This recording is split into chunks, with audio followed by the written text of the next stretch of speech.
Saya rasa begitu. Tapi orang-orang dulu, Nabi SAW dan sahabat, bila mereka bercakap agama atau mendengar kisah-kisah Quran dan hadis Nabi SAW, mereka dengar, hati mereka, jiwa mereka besar. Mereka punya niat setiap perkataan yang mereka dengar daripada Nabi, perkataannya akan sampai kepada seluruh manusia dalam dunia. Itu yang membezakan kita dengan orang dulu. Itu yang membuatkan mereka menjadi kuat dan hebat. Allah bersama dengan mereka. Dan tak sama macam kita, sebab kita cuma niat untuk diri kita sendiri. Dan lebih malam lagi, kadang-kadang kita balik ni, kita terus tidur. Kita tak sempat memberitahu pada orang yang kita kata kita sayang dekat dia, suami, isteri, anak-anak kita. Tak sempat pun kita beritahu dengan baik-baik. Kita sedih, kita simpan seorang-seorang. Balik mungkin kita senyap kerana kita muhasabah diri kita, tak bercakap-cakap. Atau balik kita mengamuk sebab kat rumah kita tak macam isi ceramah tadi. Kita balik, kita marah, dan esok bangun tidur kita lupakan apa yang kita dengar malam ni. Tuan-tuan dan puan-puan sekalian, itulah keadaan secara biasa. Saya sebut diri saya sendiri sebab itu saya tahu. Tapi tuan-tuan dan puan-puan sekalian, orang-orang dulu mereka dalam hidup ni satu perjuangan. Di mana sahaja mereka berada, mereka merasai Allah melihat mereka. Di mana sahaja mereka buat berjuang atas agama ni, mereka rasa Allah sedang melihat. Dalam majlis ilmu ni, Allah sedang melihat kita semua. Dia sedang melihat kita dengan penuh rasa sayang dan cinta. Allah melihat kita dalam masjid, surau yang cantik begini. Allah sedang melihat kita.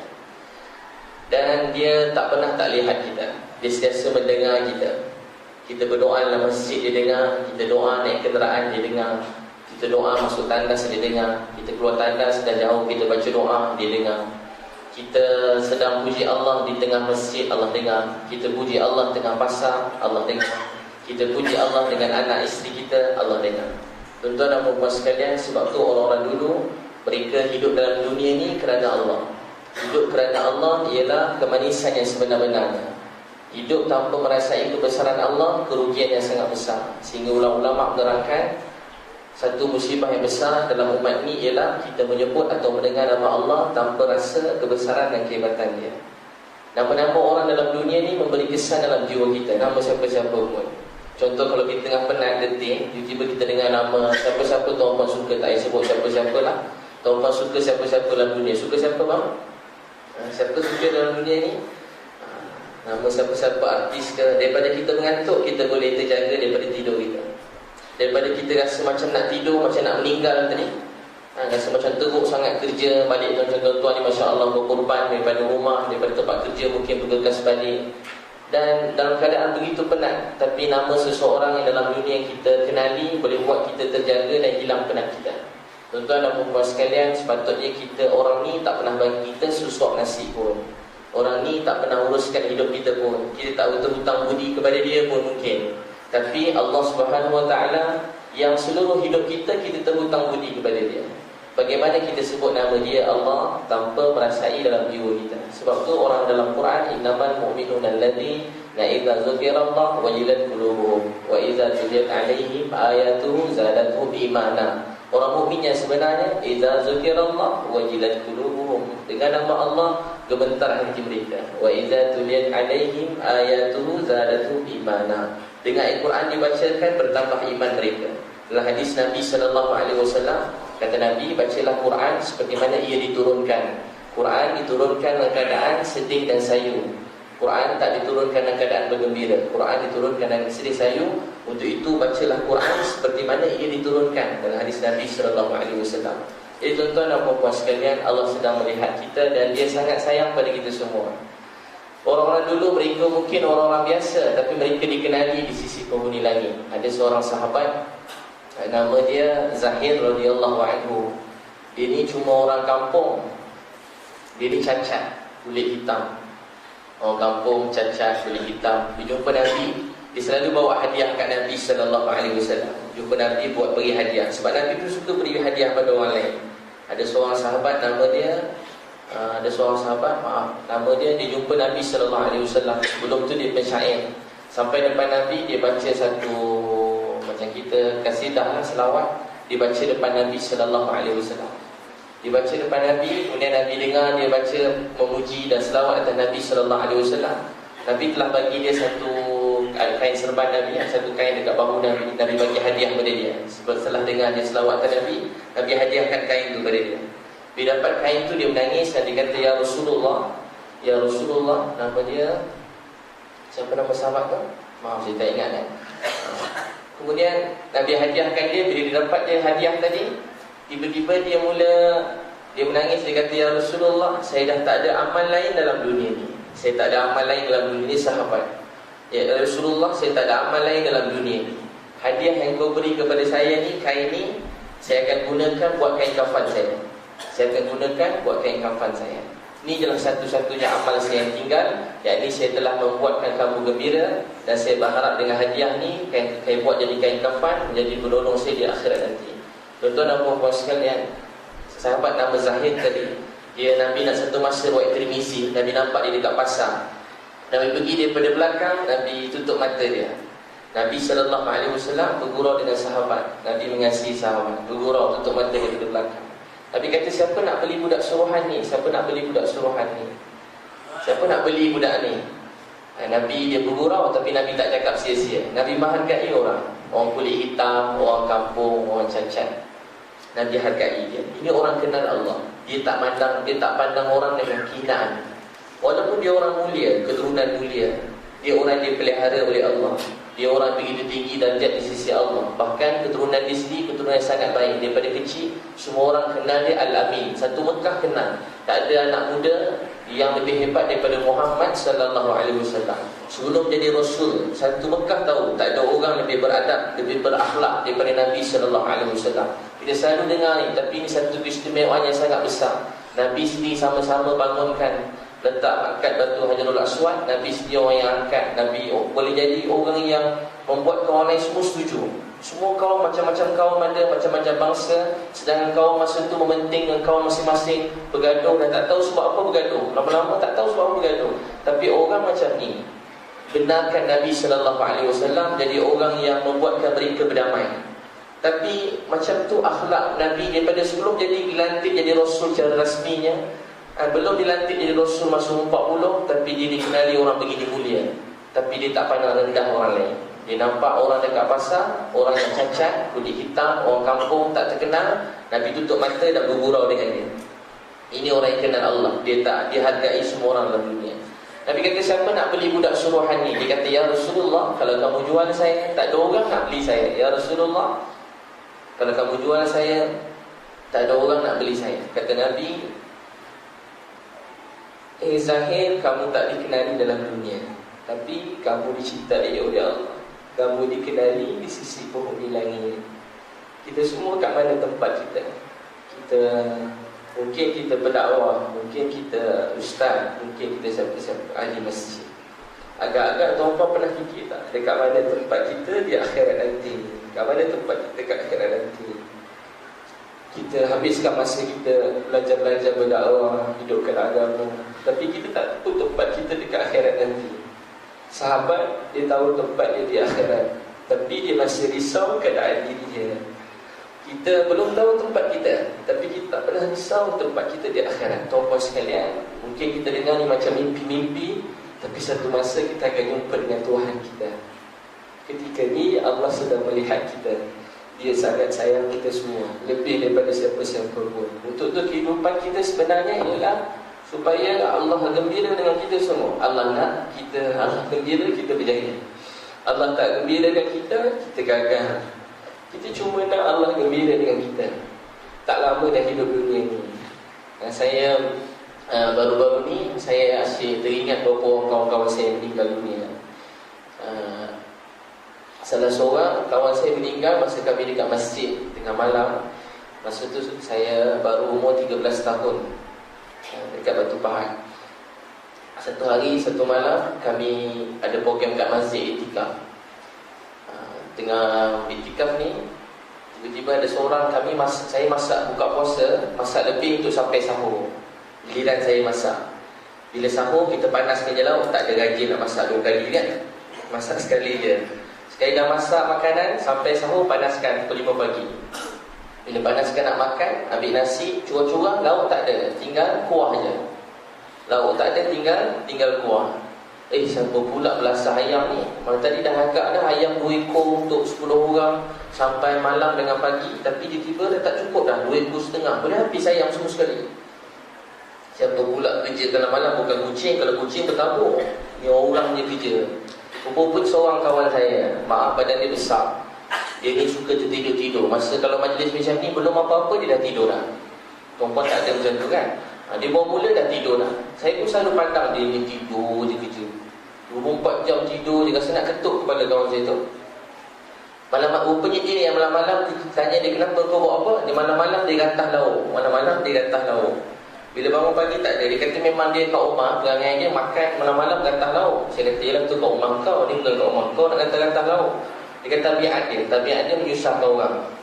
Esok pun sama, 2 hari, 3 hari, berapa hari dah dia buat macam tu. Kita semua dah tak boleh nak cakap dengan dia. Nak senyum pun tak mahu dah. Dia bangun tahajud, dia belasah ayam semua sekali. Teruk perangai dia, buat tidur. Tapi tiba-tiba tengah waktu tahajud, saya tidur lagi. Ada seorang kawan saya setengah sembilan tahajud. Dia pergi kat kawan saya, dia baring kat kawan saya. Dia kata dia nak pergi dah. Saya minta maaf, saya nak pergi dah ni. Dia cakap kat kawan saya, minta maaf kat semua ya. Kita bukan terteruk betul. Memang dekat kawan saya sibuk pula baring-baring kat riba. Malam-malam manja-manja pula. Kenapa pula budak ni kan? Padahal besar baring pula kat riba kita. Kawan saya ajar dia mengucap. Ini cerita benar, dia ajar mengucap. Dan orang tadi meninggal dunia lepas dia mengucap. Budak muda yang nampak teruk, nampak kat mata kita, hina lah pandangan kita tu. Kalau tengok dia payah nak cari baik dia. Tapi saya belajar hari itu dan Allah ajar saya satu perkara, semua daripada Allah, bukan maknanya Allah ajar saya begitu. Maksudnya apa yang dalam kehidupan kita semua kita boleh belajar. Saya belajar rupa-rupanya jangan pandang rendah pada mana-mana manusia yang lain. Jangan pandang rendah walaupun depan mata kita nampak dia begitu, nyusahkan orang. Dia semayang jemaah, semayang jaga semua, tahajud pun dijaga. Cuma itulah perangai buruk dia buat kita tak boleh maafkannya. Tuan-tuan dan puan-puan sekalian, orang Islam ini kita menghargai orang lain dalam dunia. Orang yang kenal Allah, dia menghargai keluarga dia. Orang yang kenal Allah, dia menghargai jiran-jiran dia. Orang yang kenal Allah, dia menghargai ahli junta masuk masjid. Orang yang kenal Allah, dia hargai ahli Jumaah yang datang. Orang yang kenal Allah, dia hargai semua orang dalam dunia. Orang bila kenal Allah, dia jadi macam Nabi SAW. Ayah saya umur 80 tahun. Dia tanya dekat saya, ayah dah umur 80 tahun. Dia menangis, dia tak pernah menangis macam tu. Keluar hingus semua sekali. Umur 80 keluar menangis, keluar hingus, buruk dalam muka dia. Kita menangis, boleh senyum lagi. Ayah saya menangis, bukan menangis macam saya menangis. Bapak saya menangis betul-betul. Umur 80 tahun, dia menangis. Dia kata, ayah dekat mana sekarang? Ayah dekat mana sekarang? Dia tanya, mak ayah dekat mana sekarang? Maksudnya atuk nenek saya. Mak ayah dekat mana sekarang? Mak ayah dekat mana sekarang? Dia menangis. Sebab dia jaga keluarga daripada kecil. Adik-adik ada 8 orang. Adik-adik dia korban untuk keluarga, dia jaga keluarga. Tapi dia menangis sebab dia tanya, atuk nenek saya dekat mana? Dia kata dia hidup 80 tahun. Dia tak tengok orang datang pada Islam depan mata dia. Tak ada orang masuk Islam depan mata dia. Dan dia kata anak-anak ayah ada 6 orang lagi belum Islam. Abang kakak engkau ada 6 orang lagi belum Islam. Jadi macam mana saya nak kata ayah saya, agak-agak ada peluang tak untuk orang Cina, India dalam Malaysia ni datang pada Islam? Ada peluang tak? Ada tak peluang kemungkinan maaf Cina, India bukan Islam tu datang pada Islam dalam Malaysia ni? Dia tanya pada saya. Dan dia mula menangis. Dia tanya kenapa orang tak datang pada Islam ni? Dia tanya kat saya. Saya beritahu apa yang berlaku ni, hidayah ni kerja Allah. Kita tak boleh beri hidayah pada siapa yang kita suka. Nabi tak boleh beri hidayah pada Abu Talib pun. Nabi tak boleh beri hidayah pada Abu Talib pun. Masa Abu Bakar tanya, masa ayah dia masuk Islam, kita selalu dengar kisah tu. Abu Bakar kata, ya Rasulullah, kalau boleh saya nak, kalau boleh biar hari ini bukan ayahku yang masuk Islam, tapi biarlah Abu Talib yang memeluk Islam. Abu Bakar cakap demikian pada Nabi SAW. Dan Nabi tak dapat nak jawab apa-apa pun. Nabi tak dapat nak jawab apa-apa pun. Sebab apa Nabi tak boleh nak jawab? Nabi masih menangis sebab pakcik dia mati tanpa Islam. Tuan-tuan dan puan, saya beritahu kat ayah saya, kita tak boleh beri hidayah siapa kita suka. Allah yang beri hidayah kepada siapa yang dia suka. Dan saya beritahu ayah saya sebab dah tak ada orang macam Nabi SAW. Dalam dunia hari ini kita dah tak ada orang yang benar-benar macam Nabi SAW. Nabi SAW ialah manusia yang menyayangi semua orang dalam dunia ini. Hati Nabi luas, sayang semua orang. Nabi doakan semua orang. Nabi berjiwa, badan macam kita, tapi berjiwa besar. Maksud saya badan macam kita, lebih kurang saiz kita lah. Tinggi, begitu. Dia manusia. Dia manusia, dipilih oleh Allah, disayangi oleh Allah. Tapi dia macam kita. Ada 2 tangan, ada 2 mata, ada 2 kaki. Dia berjalan macam kita, dia bergerak macam kita. Dia macam orang lain, dia kena maki macam kita, dia kena marah macam kita. Dia dalam hidup ni begitu. Ada 2 tangan, perlu makan, perlu ketandas, perlu keluarga. Tapi dia benar-benar berjuang dalam hidup ni. Sehingga Masya Allah hari ini dalam surah Hijrah ni, seramai ni mengenal Allah dan dapat dengar tentang Allah Subhanahu Wa Taala dan Nabi Sallallahu Alaihi Wasallam. Kita ramai, ada berapa tangan dalam masjid ni hari ini? Ada berapa kaki dalam masjid ni hari ini? Kita semua kena berniat macam Nabi Sallallahu Alaihi Wasallam, menghidupkan Islam di seluruh dunia. Tapi malangnya keinginan ni pun dah hilang daripada diri saya sendiri dan kita kebanyakannya dah hilang perasaan. Jadi kan itu kita kena berusaha jadi orang yang berkasih sayang. Islam ini ialah agama yang penuh dengan kasih sayang. Kita inginkan hidayah buat manusia seluruh dunia. Ada seorang kawan saya, masa dia belajar kat Pakistan, masa dia nak balik, ditanya dengan seorang alim. Dia kata, saya nak balik, apa dapat dia orang Palestin? Saya balik, saya nak pergi tengah-tengah bandar Israel tu. Saya nak pergi bom semua sekali. Saya mati hidup daripada Allah, tak ada siapa boleh matikan saya. Dia pun cakap macam tu kepada seorang alim. Alim tadi kata, ialah kamu patutnya kamu bukan pergi bunuh orang yang tak ada pasal dengan apa? Tempat ramai orang, pergi bunuh kat sana, bunuh diri. Kata alim tadi, saya yakin mak ayah kamu dalam syurga. Tapi kamu percepatkan orang-orang yang tidak ada kaitan. Mungkin ada antara mereka tak benci Islam ni, tapi anak-anak kecil dan wanita mungkin tak terlibat. Tapi kamu telah mempercepatkan mereka pergi ke neraka. Tuan-tuan dan puan sekalian, musibah yang sebenarnya ialah mati tanpa kenal Allah sebagai Tuhan. Inilah musibah yang paling besar dalam dunia ini. Tak ada musibah lebih teruk daripada ini. Inilah kemungkaran yang paling besar dalam dunia. Manusia mati tanpa kenal Allah sebagai Tuhan. Tuan-tuan sekalian, untuk itu kita kena rasa sayang pada semua orang. Dibetulkan niat dalam keluarga kita. Saya cerita keluarga sikit-sikit. Kita betulkan niat. Ada seorang sahabat, nama dia Abdullah ibnu Abu Bakar. Dia kahwin dengan Atikah radhiyallahu anha. Masa mula-mula kahwin, masa subuh Abu Bakar pergi masjid. Dengar Atikah dengar Abdullah ni bergurau-gurau lagi masa waktu subuh. Sembahyang subuh tak pergi masjid. Bukan tak sembahyang subuh, tak pergi masjid. Dengar kiki-kiki. Kalau gitu-gitulah tu tambahkan, tak adalah kiki-kiki. Dengar orang bergurau. Jadi dia pun pergi ke masjid. Hari kedua pun sama, dengan orang anak dia bergurau lagi kat rumah. Dengan orang bergurau lagi.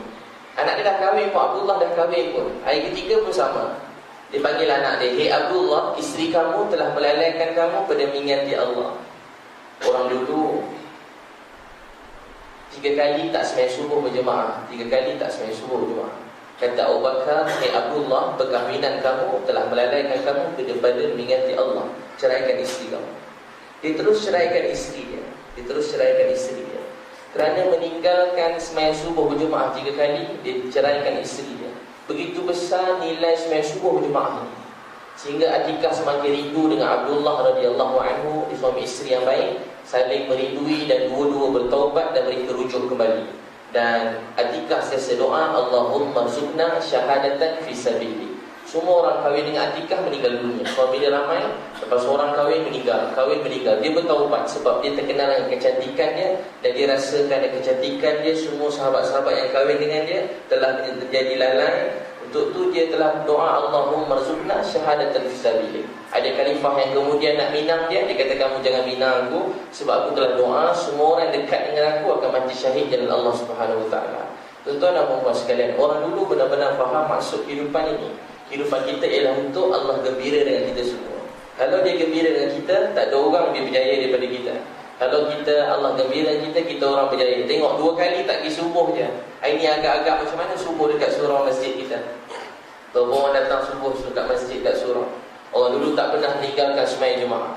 Sehingga 3 orang sahabat besar, Abdullah ibnu Umar, Abdullah ibnu Abbas, Abdullah ibnu Mas'ud, bila ditanya tentang pendapat tentang solat berjemaah, dia pergi pasar, Bila azan, semua pergi masjid. Tak ada satu orang pun tinggal dekat kedai-kedai, kat mana-mana dekat bandar, dan tak ada orang. Semua pergi masjid, dia baca Al-Quran. Ar-rijalu la tulhihim tijaratun wala bai'un an dzikrillah wa iqamis shalah. Mereka adalah lelaki yang tidak dilalaikan oleh perniagaan dan jual beli daripada mengingati Allah dan sembahyang. Bila azan, semua lelaki pergi masjid. 3 sahabat besar tadi, 3 pakar Quran hadis, Abdullah bin Umar, Ibnu Abbas, Ibnu Mas'ud, 3 jawab waktu beza-beza. Bukan waktu yang sama, tapi mereka sangat mementingkan solat berjemaah. Untuk tu tuan-tuan, subuh-subuh, tanda kita orang Islam yang sebenar, kita semua dah datang dekat masjid berjemaah. Boleh insya-Allah azan esok semua subuh kat masjid dah. Tak surau kat masjid, atau kalau kena pergi kerja jauh dalam perjalanan, setkan nak sembahyang subuh dekat mana. Kita orang Islam, pejuang agama, dia mesti bangun subuh berjemaah. Orang yang hidup ke agama mesti bangun subuh berjemaah. Siapa tinggal sembahyang subuh berjemaah, saya pernah dulu saya tertidur, tak datang masjid. Ustaz saya kata kat saya, tanya kenapa tak bangun? Ustaz, rumah blackout. Rumah blackout, gelap, tak sedar, tak boleh tengok jam. Kata ustaz saya, bukan rumah blackout, tapi hati dah blackout. Kata ustaz saya, bukan rumah blackout, hati dah gelap. Bukan sebab tak nampak jam, tapi hati dah tak nampak jam, nur. Tuan-tuan dan puan sekalian, orang tu tak meninggalkan sembahyang jemaah. Seperti tuan-puan kerja, ada tak tuan-puan tiba-tiba pergi kerja, terlambat tak pergi kerja hari ni? Ada tak pergi kerja sebab tertidur? Jarang dengar kan? Ada tak orang tak pergi periksa sebab tertidur? Budak-budak belajar tak pergi periksa sebab tertidur. Adalah 1 dalam sejuta, gila sikit kan? Seorang tu je pergi kerja sebab apa? Tertidur. Tak ada mana-mana bos pun terima alasan demikian. Tapi tuan-puan sekalian, untuk tu kita niat jaga sembahyang jemaah. Bila azan, mak-mak semua dah duduk atas sejadah kat rumah. Dalam hadis Allah berfirman, masa aku jaga solat di awal-awal waktu, kata Allah, aku ambil tanggungjawab atas orang yang aku jaga dia. Siapa tak jaga solat awal-awal waktu, tidak termasuk dia dalam perjanjian ini. Mulai ini mak-mak bila masuk waktu semayang, kunci pintu rumah, halau lelaki di masjid. Tapi tengok lelaki juga lah, kalau pendekar gitu kan, takut melampung kita nanti. Jadi jaga sembahyang jemaah kat masjid. Azan, mak-mak semua atas sejadah. Maghrib isyak tutup pintu, kain kafan dan TV kat rumah. Saya buat kat rumah itu kain kapankan TV. Ada orang hadiah TV kat rumah saya kain kapankan. Bila masuk pukul 7 je, kalau saya ada kat rumah lagi, saya ambil kain kapan tu, saya balutkan. Lepas tu atas tu buat macam apa? Macam orang meninggal tu. Macam pocong atas kan? Kalau pocong orang meninggal lah, balut kat atas tu, begitu. Jadi time 7 sampai 9 kat rumah kita sampai pukul 10, TV tutup kan? Kita dengar, hidupkan rumah kita dengan suasana Quran dan hadis Nabi SAW. Dalam Quran diceritakan Allah perintah isteri Nabi. Ayat itu untuk kita semua juga. Hidupkan rumah kamu, rumah orang Islam yang mulia ialah dihidupkan bacaan Quran dan hadis Nabi SAW. Tanda beza rumah orang Islam dan bukan rumah orang Islam, rumah tu dibacakan Quran dan hadis Nabi. Rumah yang tak dibacakan Quran dan hadis Nabi, rumah tu seperti tempat syaitan tinggal. Untuk tu kita hidupkan rumah kita dengan bacaan Quran dan hadis Nabi SAW. Hidupkan rumah kita dengan sembahyang sunat, sembahyang sunat malam. Orang-orang dulu takkan tinggal sembahyang sunat, tak pernah tinggal sembahyang malam. Sehingga Abdullah Rawahah radhiyallahu anhu, dia tengok isteri dia pergi ke rumah, dia pergi Abdullah Rawahah, dia pergi rumah, masa dia tengah sembahyang dengan isteri dia. Tengah malam isteri dia menangis. Dia kata, "Ya, kenapa awak menangis?" Sebab yang sama abang menangis. Kalau isteri menangis sebab apa? Biasa menangis sebab apa? Yang kenapa menangis? Sedih drama tu bang kan? Apa sebab menangis ni? Sebab suami menangis sebab apa? Awak tak bagi kahwin seorang lagi. Kenapa menangis ni? Orang dulu tanya isteri, "Abang, sebab yang sama abang menangis." Dia tahu sebab apa suami dia menangis. Suami dia tahu sebab apa isteri dia menangis. Kata isteri dia, "Abang, saya risau saya dengan abang lintas titian sirat, tapi tak tahu dapat lepas ke tak." Siapa Abdullah Rawahah? Abdullah Rawahah orang berjuang untuk agama. Orang yang 3,000 orang dalam perang Muhtah lawan 200,000. Abdullah Rawahah bila orang nak patah balik, dia kata, "Bukankah ini yang kita cerita selama ni? Bukankah ini yang kita cerita selama ni? Nak syahid ni, bukankah ini yang kita selalu sebut-sebut?" Ni lah dia Abdullah Rawahah radhiyallahu anhu, orang yang banyak baca syair masa perang Muhtah, 3,000 lawan 200,000. Dihiburkan hati dengan kisah-kisah syurga. Sebab musuh datang 200,000 orang, bukan sikit. 3,000 lawan 200,000. Tapi dia masih risau kehidupan akhirat dia. Masih risau kehidupan akhirat. Dalam hadis, suami atau isteri yang ambil air sapu kat pasangan, Allah rahmati keluarga tu. Walaupun dia solat sunat tahajud 2 rakaat. Dalam hadis, walaupun 2 rakaat. Tuan-tuan balik nanti, kejut isteri bangun tahajud. Sayyidina Umar setiap malam dia bangun tahajud nangis-nangis. Kata Abdullah bin Umar, sebelum subuh Waktu tahajud dia akan baca Al-Quran. Dia kejut keluarga semua dengan Al-Quran. Wa'mur ahlaka bis-salah wastabir 'alaiha la nas'aluka rizqa nahnu narzuquka wal 'aqibatu lit-taqwa. Perintahkan ahli keluarga kamu mendirikan salat. Kami tak minta rezeki daripada kamu, bahkan kami yang beri rezeki pada kamu.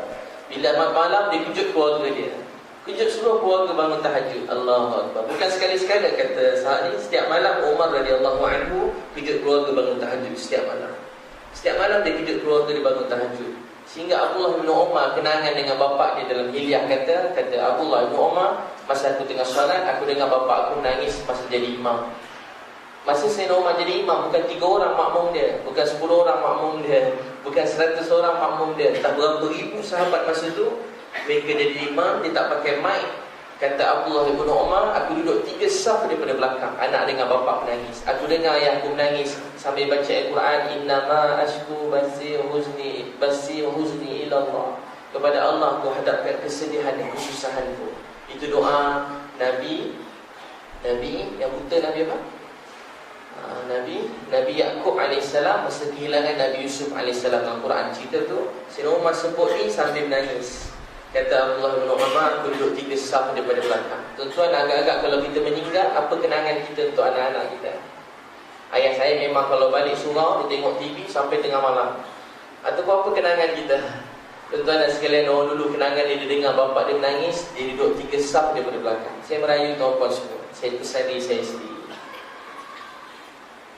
kalau kita tak beri masa untuk anak kita, kita mungkin akan hilang anak kita. Dia duduk sekeluarga, serumah dengan kita, tapi kita tak bersama dengan mereka. Mereka tak akan berbual dengan kita, tak akan faham apa kita nak, apa kita nak mereka jadi apa, kalau kita tak beri masa untuk anak. Kalau tuan-puan tak bagi masa untuk isteri, mungkin tuan-tuan satu masa akan hilang isteri itu. Mungkin dia masih duduk serumah kita, tapi jiwa dia tak bersama kita. Isteri pun sama, isteri tak bagi masa untuk melayan suami dia, mungkin dia duduk serumah lagi, tapi dia akan hilang suami dia. Tapi kalau tuan-puan tak bagi masa dia di agama pada anak-anak, mungkin dia masih anak tuan-puan, tapi dia jadi manusia tak bawa agama dalam hidup dia. Tuan-puan tak bagi masa untuk didik agama pada isteri kita, kita akan kehilangan isteri kita. Itu saya merayu tuan-puan semua, kita didiklah isteri anak kita dengan perintah Allah dan sunnah Nabi SAW. Sebab Islam ni tak amat mahal. Dia lebih mahal daripada nyawa kita semua. Islam lebih mahal daripada nyawa kita semua. Yang lebih mahal daripada segala-galanya. Lebih mahal daripada duit kita. Islam lebih mahal daripada rumah kita. Islam lebih mahal daripada isteri anak kita. Islam lebih mahal daripada semua. Sebab ada orang dalam hidup ni berjuang untuk dapatkan Islam, dan mereka lalui hidup tanpa kenal Tuhan. Ada orang berjuang nak keluarga di Islam, siang malam berusaha menangis di keluarga Islam, tapi keluarga ni tak dapat Islam. Ada orang siang malam nak faham Islam, Nabi siang malam menangis untuk Abu Talib, tapi Abu Talib tak dapat Islam. Nabi menangis Abu Talib mati tanpa Islam. Nabi benar-benar sedih Abu Talib mati tanpa Islam. Tuan-tuan sekalian, Abu Talib tak dapat Islam, tapi tuan-puan semua Allah beri Islam. Saya yakin bukan satu keturunan, dah banyak keturunan Allah beri Islam. Sebab mereka benar-benar hargai Islam. Dalam Quran beritahu bila orang tak amalkan agama ni, lebih kurang maksudnya saya dengar ulama uraikan, bila kita tak amalkan agama ni, Allah akan hancurkan kaum tu dan Allah akan bangkitkan dengan kaum yang lain. Siapa yang tak benar-benar menghargai agama ni, satu masa Allah cabut agama ni pada diri kita. Tuan-tuan balik kampung kadang-kadang ada durian kat kampung kan? Siapa kampung ada durian? Banyak durian kat kampung. Ada durian, ada buah-buah. Sebab apa ada buah-buah? Sebab ada orang bercucuk tanam. Ada orang tanam durian dulu untuk kita tanam. Sekarang time cucu semua belasah makan durian. Tuan-tuan dan puan sekalian, kalau tak ada orang tanam, ada juga atuk-atuk dia tak tanam, jadi di balik tak ada apa kat rumah dia. Tak ada apa-apa kat rumah dia. Tuan-tuan dan puan sekalian, kita dapat Islam dan menikmati Islam ini sebab dulu ada orang yang benar-benar berjuang atas Islam. Dulu ada orang yang benar-benar berjuang atas Islam. Pertama, hidupkan sembahyang jemaah dalam rumah kita. Hidupkan sembahyang malam dalam rumah tangga kita. Kalau tak hari ini, bila lagi? Dah lama kita dengar tahajud. Dalam Quran diceritakan tentang kepentingan tahajud. Surah yang mula-mula turun, kita dengar awal ini 3 surah mula-mula turun. Pertama surah apa? Iqra' bismi rabbikal ladzi khalaq. Perintah supaya kita menuntut ilmu, supaya kita kenalkan keluarga kita kepada Tuhan yang menciptakan. Kenalkan Allah kepada keluarga kita.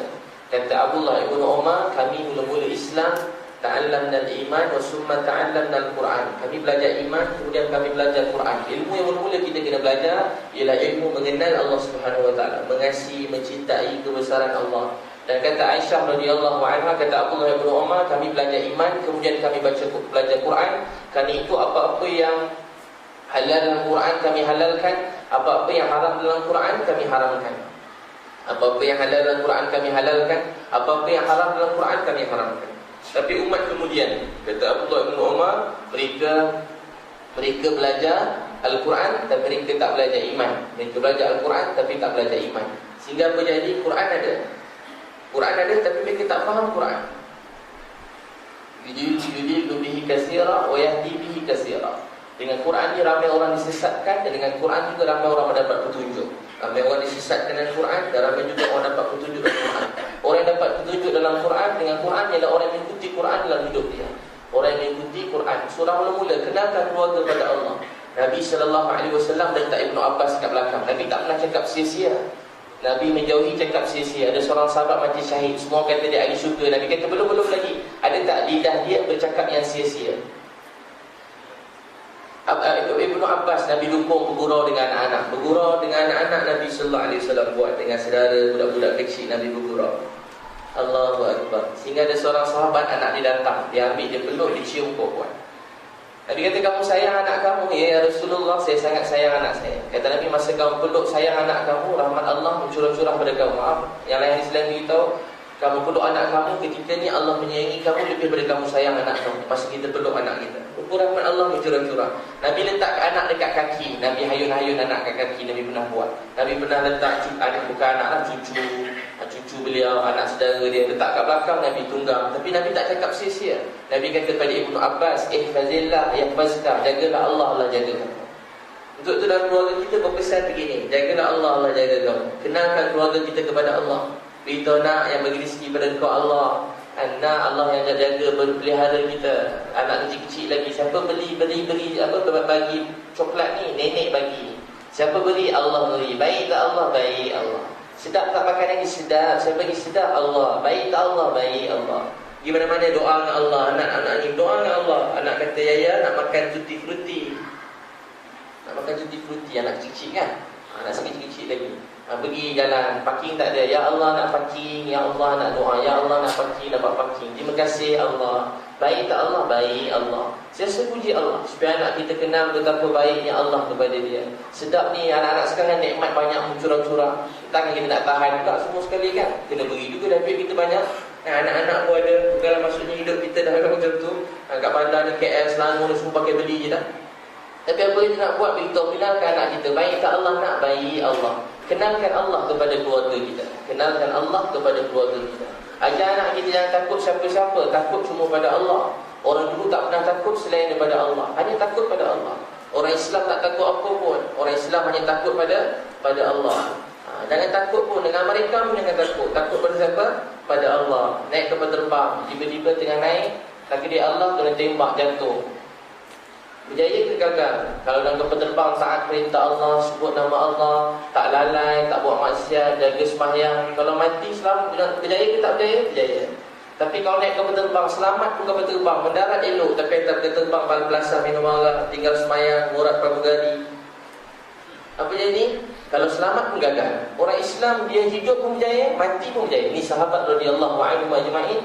Ada seorang sahabat masa dia pergi dakwah, dia Amir bin hamba pada Abu Bakar Siddiq, dia kena tombak. Bila dia kena tombak, dia kata demi Tuhan Kaabah saya berjaya. Semua tak faham, darah memancut-mancut, tapi dia kata demi Tuhan Kaabah saya berjaya. Orang yang tombak masuk Islam.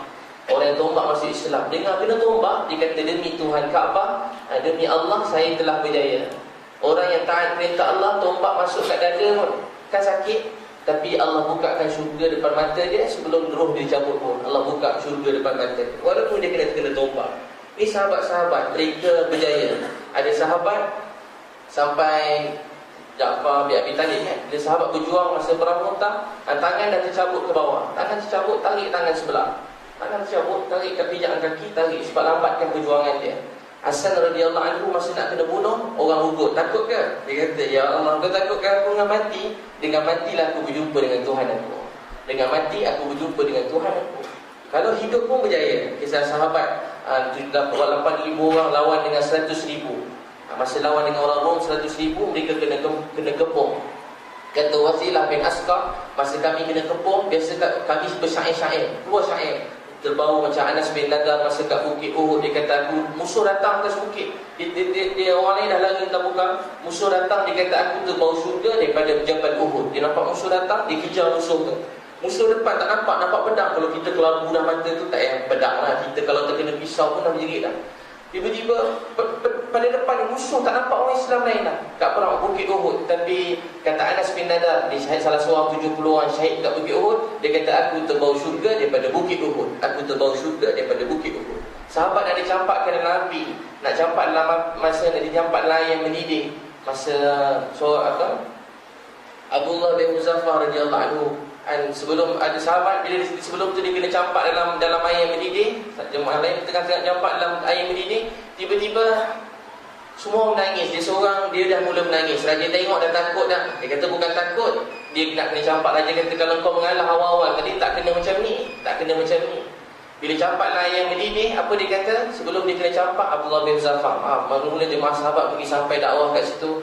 Lepas tu dia orang kena ugut makan disuruh keluar daripada Islam, tinggalkan dakwah. Dia kata kamu nak aku tinggalkan dakwah, walaupun sekelip mata aku tak akan tinggalkan Islam. Orang dulu sekelip mata pun tak nak. Sekelip mata langgar perintah Allah pun tak nak. Sebab dia merasai Allah sedang melihat. Sekelip mata langgar pun tak nak. Kita tak apalah buat dosa dulu nanti bertaubat. Orang dulu tak, sekelip mata pun tak nak langgar perintah Allah. Last sekali dia kena campak dalam air yang masa seorang-seorang kena campak, dia menangis. Raja panggil dia. Bila panggil, dia kata, adakah menangis sebab takut? Dia kata bukan, aku fikir aku ada satu nyawa. Kalau boleh, aku nak nyawa macam bulu roma di badan aku, dan aku akan korbankan satu persatu demi agama. Bukan menangis sebab mati, tapi kerana cuma ada satu nyawa.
Last sekali dia dibebaskan, Raja kafir dibebaskan. Saya ringkaskan cerita tu.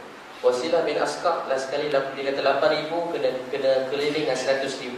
Dan kami tak bersyair, hilang semua syair-syair. Sebab musuh begitu ramai datang menyerang. Nabi dah tak ada masa tu. Abu Bakar radhiyallahu anhu, Wasilah bin Asqa kata tak ada satu syair pun keluar. Cuma tapi tiba-tiba daripada semua mulut sahabat, Nabi baru wafat masa tu kena Abu Bakar radhiyallahu anhu, kami dengar sahabat-sahabat sebut ya Rabbah Muhammad, semua serentak sebut.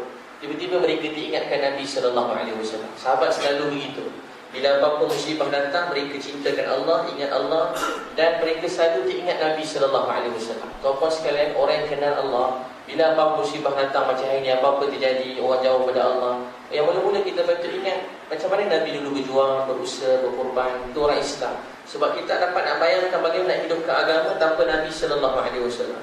Quran, perintah Allah, kehidupan Nabi ialah praktikal kepada Quran tu. Kehidupan Nabi sallallahu alaihi wasallam ialah praktikal pada Quran. Sebab tu sahabat-sahabat semua doa. Wasilah bin Asqa kata kami dengar daripada mulut semua sahabat berdoa, ya Rabbah Muhammad unsur ummat Muhammad. Semua serentak sebut ya Rabbah Muhammad unsur ummat Muhammad. Ya Rabbah Muhammad unsur ummat Muhammad. Wahai Tuhan Muhammad, bantu umat Muhammad sallallahu alaihi wasallam. Semua sahabat doa-doa sama, ya Rabbah Muhammad unsur ummat Muhammad. Ya Rabbah Muhammad unsur ummat Muhammad. Terus sahabat Allah mudahkan dengan bantuan sebagainya. Sahabat telah menang dalam peperangan itu. Sahabat cuma berdoa dengan dua kalimah je, kata ulama, ya Rabbah Muhammad unsur ummat Muhammad. Allah terus beri mereka bantuan serta merta. Dengan dua kalimah Allah bantu mereka. Kita macam-macam kalimah dah kita doakan, macam-macam doa kita doakan, tapi kita belum benar-benar dibantu seperti mana Nabi dan sahabat radhiyallahu anhum ajma'in.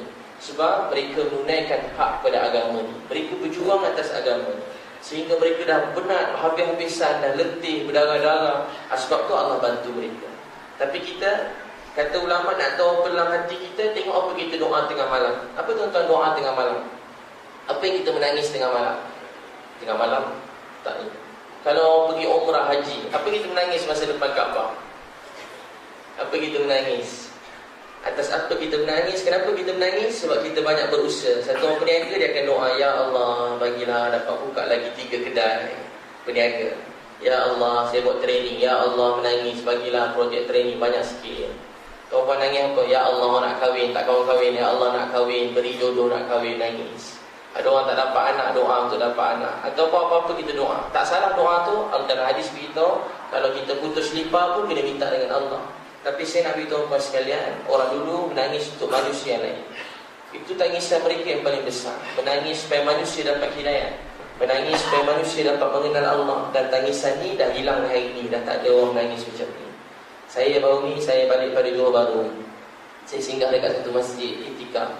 Ramai orang itikaf. Sabtu malam Ahad, Masjid Seri Talim, saya itikaf. Nak itikaf masjid lain, tak ada orang, seram juga kan. Saya pergilah itikaf. Tengah-tengah orang itikaf, saya memang nak tidur, penat dah 2:30 pagi. Nak pergi Kedah ceramah. Saya pun tidur, singgah. Memang kereta saya ada sleeping bag tu, saya tidur. Saya baru tengah nak tidur, saya tak ada tempat dah, saya tidur saf-saf depan. Saya dengar orang menangis-nangis kat situ. Saya biasa sebelum tidur pergi kat belakang orang. Orang doa panjang-panjang. Saya doa, ya Allah, kau pilih dia tahajud, nangis-nangis, mesti kau sayang dia lebih daripada kau sayang saya. Saya ceramah bukan main sana sini, sebab ni dah nak biasa nak tidur, nak sembahyang pun dia tak nak, dah malas. Tentu kau sayang dia lebih daripada kita. Tuan-tuan tengok orang tahajud, tuan-tuan kena cemburu. Tentu Allah sayang dia lebih daripada kita. Tuan-tuan tengok orang dapat pergi sembahyang jemaah 5 waktu, tuan-tuan kena cemburu. Dia pun kerja macam kita, tapi dia dapat jaga sembahyang jemaah 5 waktu. Dan dia pun mungkin lebih senang atau sama senang taraf hidup dengan kita, tapi dia boleh jaga sembahyang jemaah 5 waktu. Dia sibuk, dia boleh jaga sembahyang jemaah 5 waktu. Itu tanda orang tu Allah sayang dia lebih daripada Allah sayang kita.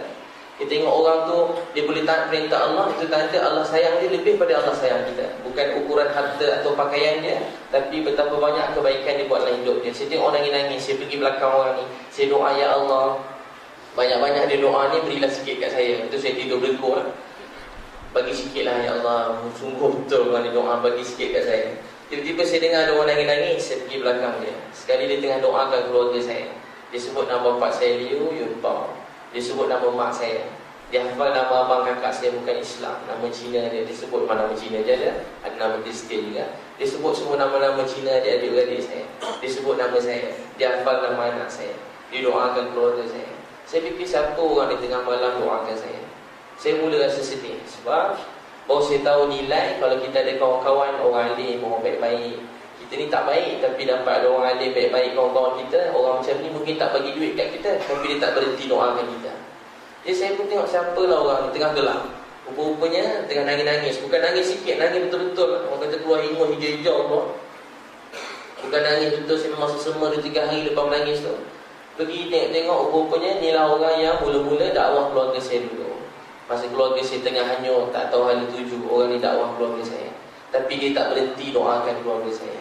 Tuan-tuan dan puan-puan sekalian, orang yang kenal Allah, hati dia luas berdoakan orang lain.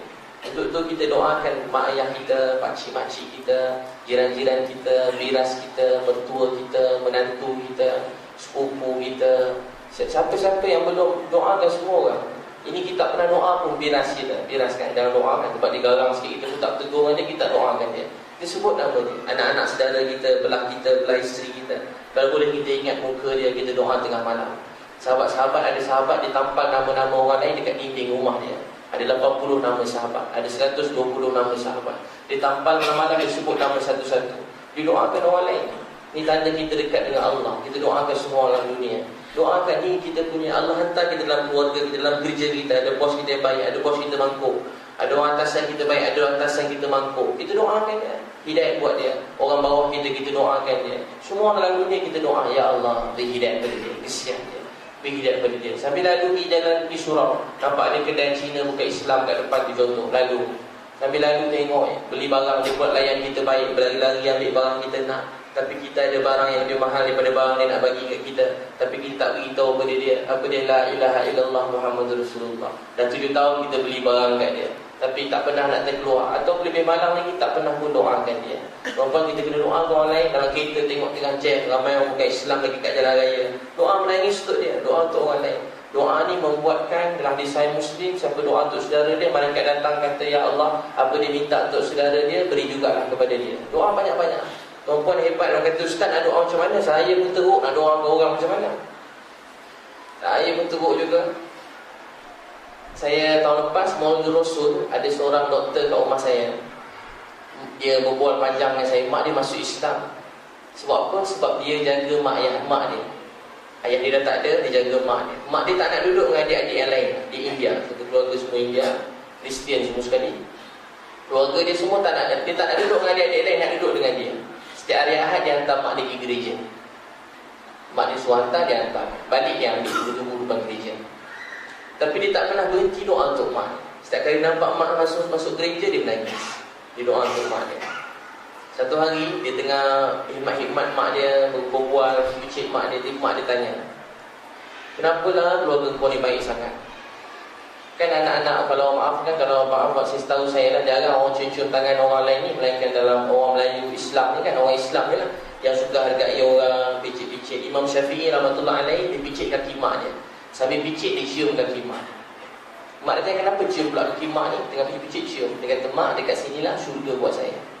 Bukan daripada berdiri sujud gitu, tidak lah. Tengah picit kaki mak, macam mak cium kaki anak, baby baru keluar kan, kita cium dia. Menghargai orang lain, sayang orang. Saya baru ni pergi Kedah, jumpa mufti Kedah mufti Kedah. Ramai orang masuk ke, saya ada seminar sehari, saya ceramah, dia rasmikan. Daripada mula dia masuk, Datuk Syekh apa nama dia? Dia masuk, dia peluk saya, tak berhenti dia menangis. Tak berhenti dia menangis. Tengah ramai orang lah, bukan tengah malam, tengah ramai orang. Dia peluk saya, dia cium-cium saya, cium dahi saya, cium pipi saya. Saya pun tak biasa juga begitu, seram jugalah sikit. Dia cium dahi saya, dia cium pipi saya, tengah ramai orang, sampai air mata tak berhenti menangis. Dia kata, saya kalau tengok ustaz ni, saya tak tahulah, saya sedih betul. Dia cium tak berhenti. Dia tak berhenti cium. Dia kata, terima kasihlah buat dakwah ni. Dia cakap, terima kasihlah buat dakwah ni. Saya lagi nak menangis, sebab saya cuma, saya bukan orang ni, saya bukan ustaz. Allah cuma kutip di longkang dapat cerita tentang Allah depan tuan-puan. Tiba dia kata, ustaz, terima kasihlah buat dakwah ni. Terima kasihlah buat dakwah ni. Terima kasihlah buat dakwah ni. Tak berhenti dia cakap macam tu. Sebab orang yang kenal Allah, dia hargai orang lain dalam dunia. Walaupun siapa-siapa, mungkin tak sama gaya pemikiran, fahaman, cara hidup fikir, mungkin tak sama, tapi dia menghargai orang lain. Tak berhenti dia peluk saya, dia puji saya. Saya pun terangkat-angkat lah, kena puji, terbang lah, tak jejak bumi lah. Tapi saya mula perasan lah, tapi tak, dia benar-benar hargai orang lain. Saya itu jumpa dengan Habib Ali Zainal Abidin. Saya tak rapat dengan dia, saya tak ada belajar dengan dia pun. Jumpa dia peluk pun dia menangis, dia cakap begitu juga. Terima kasih Ustaz kerana buat kerja-kerja yang saya tak mampu nak buat. Sebenarnya dia buat kerja lagi banyak lagi, tapi dia menghargai orang. Orang yang dekat dengan Allah macam ni sifatnya. Malam-malam doakan orang yang kita jumpa. Siapa-siapa kita jumpa malam doakan dia. Orang tadi dia tanya dengan mak dia. Mak dia kata, baik betul keluarga kau dengan mak. Kenapa baik sangat? Kata dia, anak-anak kau pun baik macam kau. Kalau kau ni mak faham, anak kau pun baik macam kau. Dia kata, mak dia kata, mak nak doakan kau lah. Tiba-tiba dia bercakap, tak pernah dakwah mak dia. Hari itu dia geram, dia dakwah juga. Dia kata, mak doa dengan Tuhan yang mana? Mak dia tiba-tiba menangis. Mak dia kata, mak rasa, mak yakin tiada Tuhan melainkan Tuhan kau ni, Tuhan Allah. Tiada Tuhan melainkan Allah. Mak dia mengucap syahadah, masuk Islam. Sampai sekarang dia kata, mak dia kata orang kat gereja tak berhenti ziarah dia. Sebab dia orang istiqamah lah kat gereja. Istiqamah boleh kat gereja. Dia istiqamah kat gereja tu. Jadi orang gereja tak berhenti datang. Kalau sekali dia tak datang gereja, berapa ramai ziarah dia sakit. Tapi dia kata sampai hari ni dia masuk Islam, tak ada orang lagi orang Islam ziarah dia. Doktor tu pun tepuk belakang saya, ustaz pun tak datang rumah saya lagi. Jadi tuan-tuan dan puan-puan sekalian, macam tu sekali orang-orang dulu, orang-orang ni yang kenal Allah, dia menghargai orang lain dalam hidup dia. Jadi kita banyak doakan keluarga kita. Kalau orang benar-benar sayang keluarga, dia faham tujuan dia bersama keluarga. Bukan untuk dapat apa yang kita nak daripada isteri kita. Isteri pun bukan untuk perlu dapat daripada suami atau anak atau mak ayah kita. Tapi kita dalam keluarga, kita nak bawa keluarga kita pegang tangan dia masuk syurga. Inilah berjaya yang sebenarnya. Berjaya yang sebenarnya suami yang berjaya didik, pujuk, layan isteri dia, pegang tangan masuk syurga. Tuan suami yang sebenar. Inilah suami macam Nabi SAW. Nabi pergi duduk dengan Juwairiyah, hadis Sahih Muslim. Bila Nabi tengah duduk dengan Juwairiyah sebelum subuh, Nabi pergi masjid. Juwairiyah dah sembahyang tahajud. Tengok isteri Nabi dah sembahyang tahajud dah. Nabi pergi masjid. Balik-balik pada masjid, lepas duha Nabi sampai rumah. Juwairiyah dekat tempat duduk dia semayang tadi, tak bergerak, duduk situ berzikir lagi. Nabi tengok Juwairiyah berzikir, Nabi puji dia. Juwairiyah, kamu duduk sini daripada tadi. Nabi kagum. Nabi rasa, ya Allah hebatnya isteri aku daripada tadi semayang sampai sekarang. Kalau kita yang semayang ni bila nak siap teh ke apa semua kat dapur tu kan, lama semayang, baru semayang 5 minit dah lama dah kalau kita kan. Ya Allah, yang lama semayang. Semayang cepat-cepat sikit. Tiba-tiba dia tengok isteri dia tengah duduk atas sejadah, tengah duduk dekat tempat dia semayang tadi, dia berzikir. Nabi kata, kamu duduk sini daripada tadi. Nabi puji dia. Nabi kata, nak tak aku hadiahkan kamu sesuatu yang aku baca ni 3 kali, lebih baik pada kamu buatnya. Nabi baca dia doa, subhanallah wa bihamdihi adada khalqihi wa ridha nafsihi wa zinata arshihi wa midada kalimati. Hadis Sahih Muslim. Nabi ajar dia subhanallah wa bihamdihi adada khalqihi wa ridha nafsihi wa zinata arshihi wa midada kalimati. Nabi ajar sahabat puji-pujian terhadap Allah. Kita hari ni apa-apa puji-pujian ni tinggal puji-pujian. Tapi orang dulu puji-pujian ni begitu nikmat dan hadiah yang sangat besar buat mereka. Mereka memuji Allah ni nikmat. Orang dulu tak cukup nak cakap sikit, dia nak puji Allah tu dia tak dapat nak ungkap. Dia punya gambaran tu benar-benar rasa kebesaran Allah. Macam kita duduk depan orang besar, kita menggeletar kan nak cakap depan orang besar. Tuan-tuan pergi mana majlis orang besar-besar nak cakap depan raja agak itu agung panggil haji mai sini, cerita sikit tentang surau tuan panggil haji seorang cakap agak menggeletar depan agung. Getar, memang selamba je. Mesti ada sikit-sikit lah, tak banyak sikit, mesti ada getar juga. Tapi tuan-tuan dan puan-puan sekalian, orang dulu puji Allah. Contoh kita sembahyang, kita baca Allahu Akbar kabira walhamdulillahi katsira wa subhanallahi bukratan wa asila. Orang dulu nak puji Allah, dia tak tahu nak puji macam mana dah. Disebut Allahu Akbar kabira, Allah Maha Besar kabira. Kabira ni infinity, tak ada sempadan, tak ada had. Tak tahu nak ungkap macam mana, tak ada gambaran boleh gambarkan. Allahu Akbar kabira walhamdulillah katsira. Pujian untuk Allah katsira. Walhamdulillah, pujian untuk Allah katsira. Tak tahu nak ungkap macam mana. Wa subhanallah bukratan wa asila. Orang dulu ungkap begitu, Allahu Akbar kabira walhamdulillah katsira wa subhanallah bukratan wa asila. Orang dulu sebut dengan penuh nikmat dengan jiwa mereka. Allahu Akbar kabira, Allah Maha Besar kabira, walhamdulillahi katsira wa subhanallahi bukratan wa asila. Allahu Akbar kabira walhamdulillahi katsira wa subhanallahi bukratan wa asila. Oh, dipuji Allah benar-benar. Saya selalu bila saya sendiri pun pemalas dia. Tapi saya selalu kadang-kadang sedih-sedih saya pesan diri saya. Saya kata, kalau hari ni tak khusyuk, bila lagi? Dah puluh tahun cerita pasal sembahyang, solat khusyuk, khuduk saya belajar pada kecil. Solat khusyuk, khuduk pada kecil. Dah puluh tahun dengar, puluh tahun cakap, kalau hari ni tak dapat lagi, bila lagi kita tak dapat? Kalau hari ni belum lagi, bila lagi? Dah lama dah kita Islam ni. Dah lama kita dapat Islam, dah lama dah. Kalau hari ni kita tak khusyuk, bila lagi? Dalam Quran Allah cerita, ara'aita alladhi yukadzibu bid-din fadzalika alladhi yad'u al-yatim wa la yahuddu 'ala ta'amil miskin wa wailul lil musallin alladhina hum an salatihim sahun alladhina hum yura'un wa yamna'una al-ma'un. Allah kata mula-mula siapa penipu agama.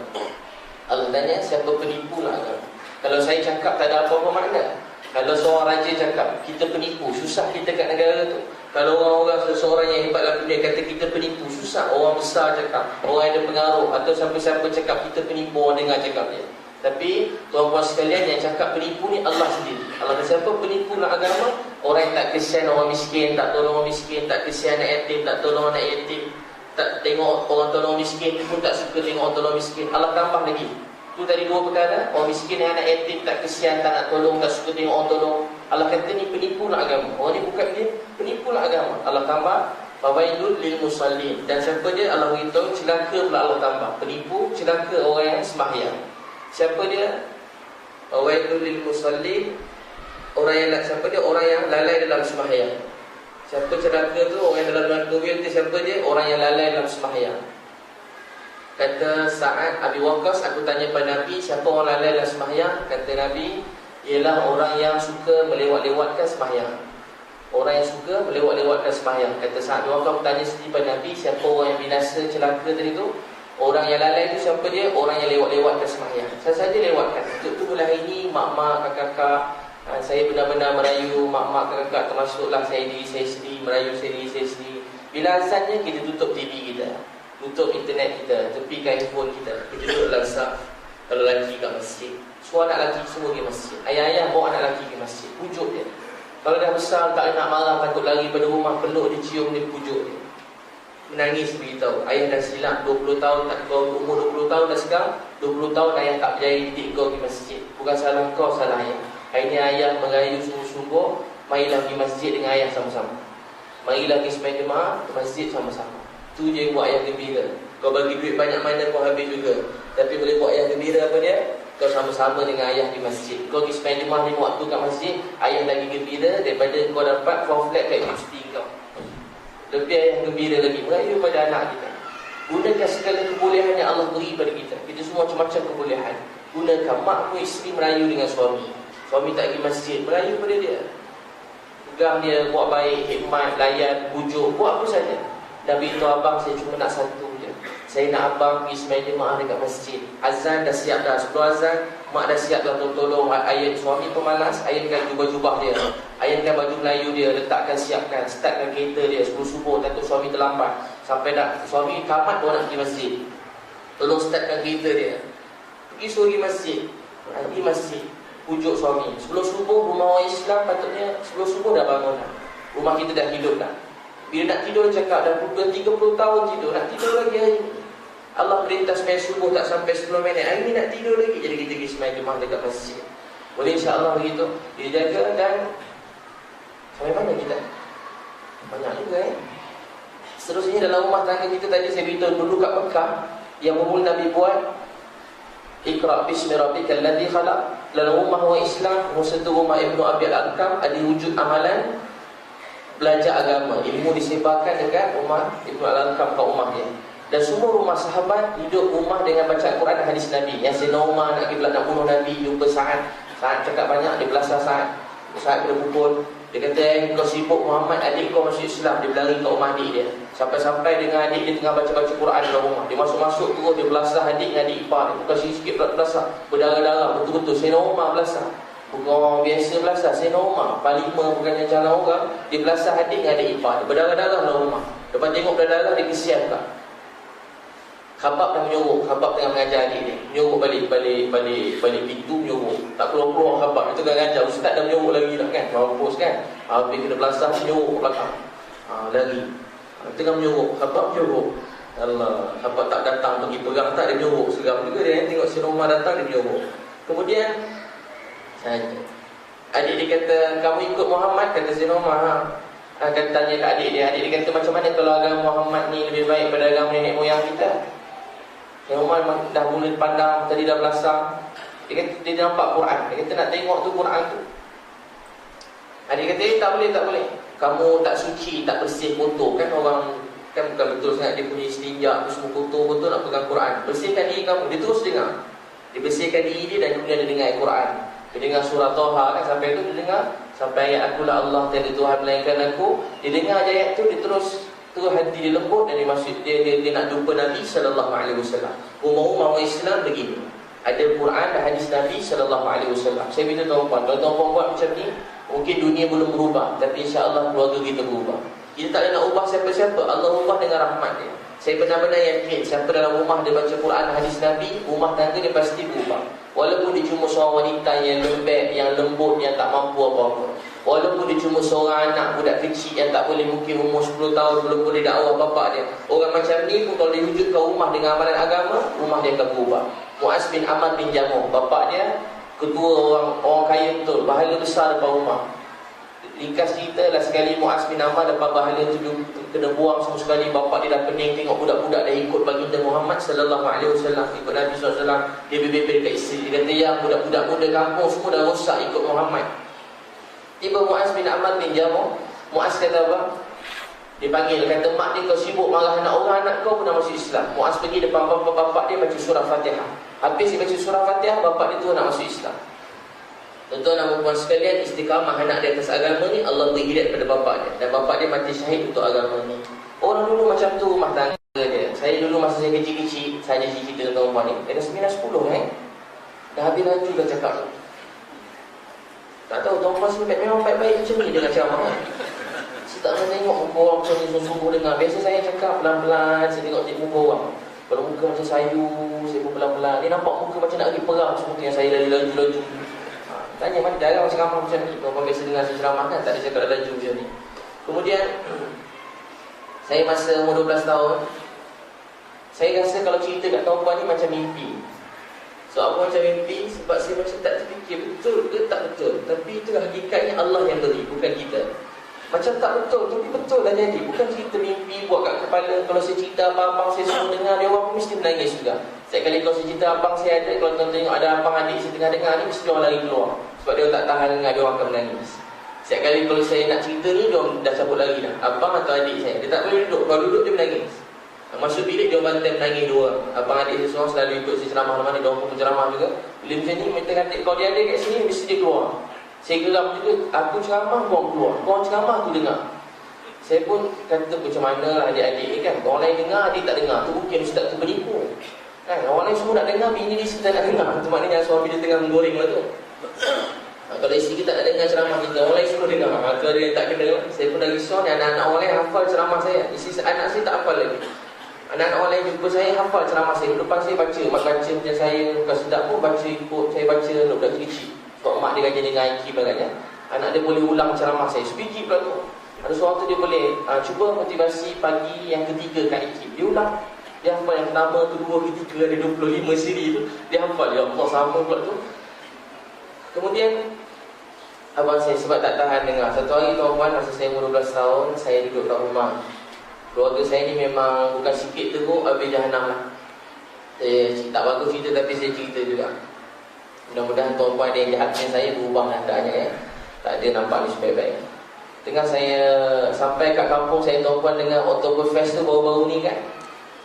Saya, rumah saya dulu setiap kali hari raya, bapak saya buat majlis begitu. Ada arak dan jemput kawan-kawan Muhammad. Bapak saya orang kaya, beli arak macam-macam arak, hidangkan pada semua orang. Itu setiap tahun kat rumah saya. Dan keluarga saya tak ada satu orang pun sembahyang. Tak ada satu orang sembahyang. Tak ada satu orang pun yang sembahyang Jumaat pun tak ada. Bapak mak saya dah masuk Islam, tapi begitulah. Abang kakak saya 6 orang duduk sekali Buddha. Dan memang macam tak ada gaya orang Islam. Tak ada gaya orang Islam. Bapak saya pun tak kisah anak-anak yang lain tak masuk Islam. Dia pun tak sibuk nak ajak masa tu. Tak sibuk fikir pun. Dan Dalam rumah macam tu sampai heboh kampung kata keluarga saya murtad. Ada seorang Pak Imam kata, pakcik dah murtad. Dia menggelentar Pak Imam tu nak tegur, nak dakwah. Sebab kita jarang dakwah. Bila salah kita jadi macam baru-baru nak belajar dakwah. Saya menggelentar sekali cakap, sampai baru gelentar pada nak cakap. Sebab rasa tanggungjawab dakwah, sebab kena berdakwah. Orang dulu cinta berdakwah.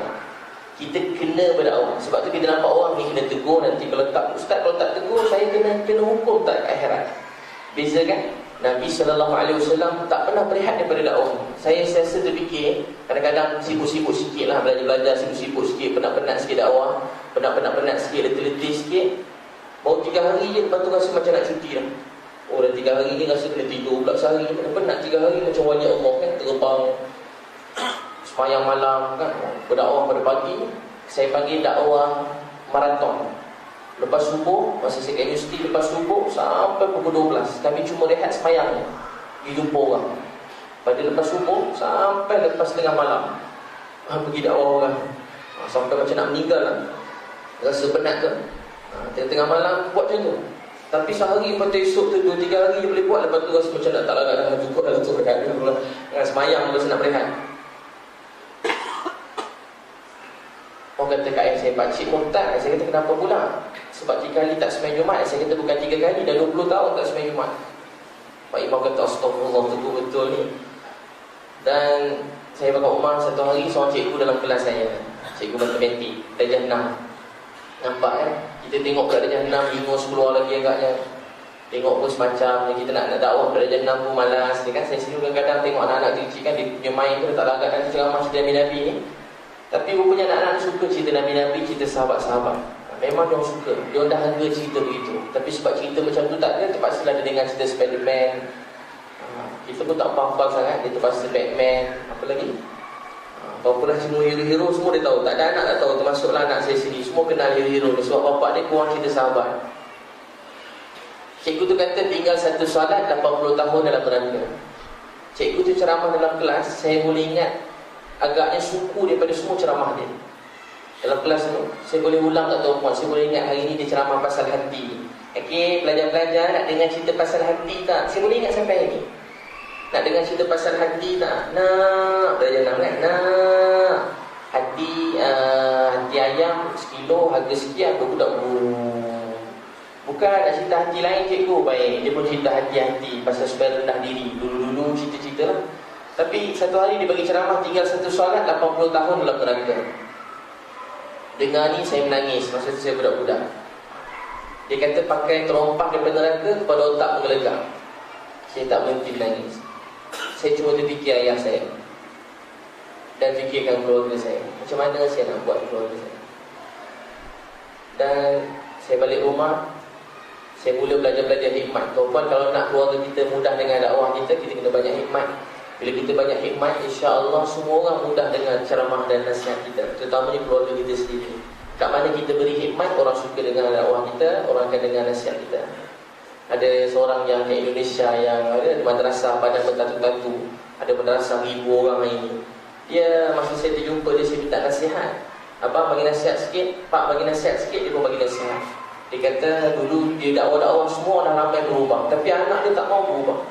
Dia jumpa dengan seorang alim ni kata, kamu dah buat doa-doa semua dah. Dia dah buat doa, dah buat semua amalan, tapi anak dia tak berubah-ubah, makin teruk macam dia, kursi gelap juga. Apa dia nak buat? Kata ustaz tu, anak ni cermin diri kita. Dia kata cermin macam mananya, saya dah buat semua dah. Kata ustaz tu, pernah tak basuh kasut anak? Astagfirullah, saya pula nak basuh kasut anak. Orang kaya, ada orang gaji kat rumah. Dia balik, dia basuh kasut anak dia. Dia mula banyak hikmat dekat rumah. Lepas dia hikmat beberapa hari je, tiba-tiba anak dia lembut dengan cakap dia. Dengan beri hikmat, Allah lembutkan hati orang yang kita sayang dalam dunia. Dengan beri hikmat pada dia. Saya belajar berhikmat, cuci pinggan. Masa tu TV saya tutup, haram TV masa tu lah. Sekarang tengok juga sikit-sikit. Tutup TV. Saya tak tengok langsung. Orang tengok TV, saya basuh pinggan kat dapur. Ustaz pesan balik basuh pinggan. Basuh pinggan, habis pinggan basuh. Jemur baju. Sebelum subuh saya jemur baju. Lepas tu semayang depan bilik mak saya. Ustaz tu kata semayang depan bilik mak. Saya tak tahu kenapa semayang depan bilik mak saya. Supaya nampak kot, tunjuk sikit kat mak semayang ya. Saya semayang depan bilik mak saya. Bapak saya hari baca surat kabanan yang siampau. Saya baca hadis kat rumah. Bila saya baca, bapak saya duduk. Bapak saya marah. Saya baca kat bilik dengan adik saya. 10 orang adik-beradik saya lain tak ada kat rumah, tinggal kami berdua. Saya dengan adik bongsu saya. Suasana kat rumah, alhamdulillah, adik saya hafal 10 juz Quran masa tu. Segala puji bagi Allah. Tapi belum hafal Quran. Belum hafal doa. Semua doa saya tahu ini hafal masa dia 6. Sekarang tak apa-apa, tak tambah ada doa tu. Masa tu macam-macam doa. Ada doa betul, doa tak betul. Macam-macam doa ada. Doa kentut, tuan-tuan nak dengar doa kentut? Tak nak dengar? Ni ustaz ajar, tak tahu lah ada hadis ke tidak, tak ada rasanya. Tapi kongsi-kongsi, nak tahu doa kentut? Cuba baca, Allahumma rihi. Langsung baca, jangan kentut je lah. Allahumma rihi fi fahmi syaitan. Ya Allah, masukkan angin ni dalam mulut syaitan. Tapi jangan lawan-lawan nak balik kan? Abang, Allahumma rihi. Lawan-lawan kan? Anak pula Allahumma rihi. Lawan ke semula. Saya hafal macam-macam doa. Bertasaprah ala Allah subhanahu alaina min barakati wa min rahmati wa min fadli. Semua hafal masa tu. Masa doa masa Allahumma zukna tayyiban ista'milna amalan salihah. Semua hafal masa dia dengar. Satu hari tengah baca hadis, mak saya duduk, mak saya tak kira tudung. Setiap lepas main isyak, saya akan menangis dengan kawan saya depan masjid. Masjid besar macam ni, malu nak nangis depan orang. Saya menangis setiap lepas suruh, saya nangis. Tak tahu lah nangis betul ke tak masa tu, tapi rasa betul lah masa tu, budak-budak kan. Dah habis dah pahala cerita ni, tak ada pahala dah. Tengah-tengah saya menangis, saya doa, Ya Allah, saya nak ayah saya sembahyang. Ya Allah, saya basuh pinggan ni, nak ayah saya sembahyang. Ya Allah, saya basuh pintu van ayah saya tak nak apa-apa. Saya tak nak pahala, saya nak bapak saya sembahyang. Macam tu sekali masa tu. Sembahyang hajat, Ya Allah, saya cuma nak bapak saya sembahyang. Ya Allah, bagilah yang best A semua A supaya bapak saya sembahyang. Ya Allah, semua doa supaya bapak sembahyang. Saya tak tahu sayang betul ayah saya.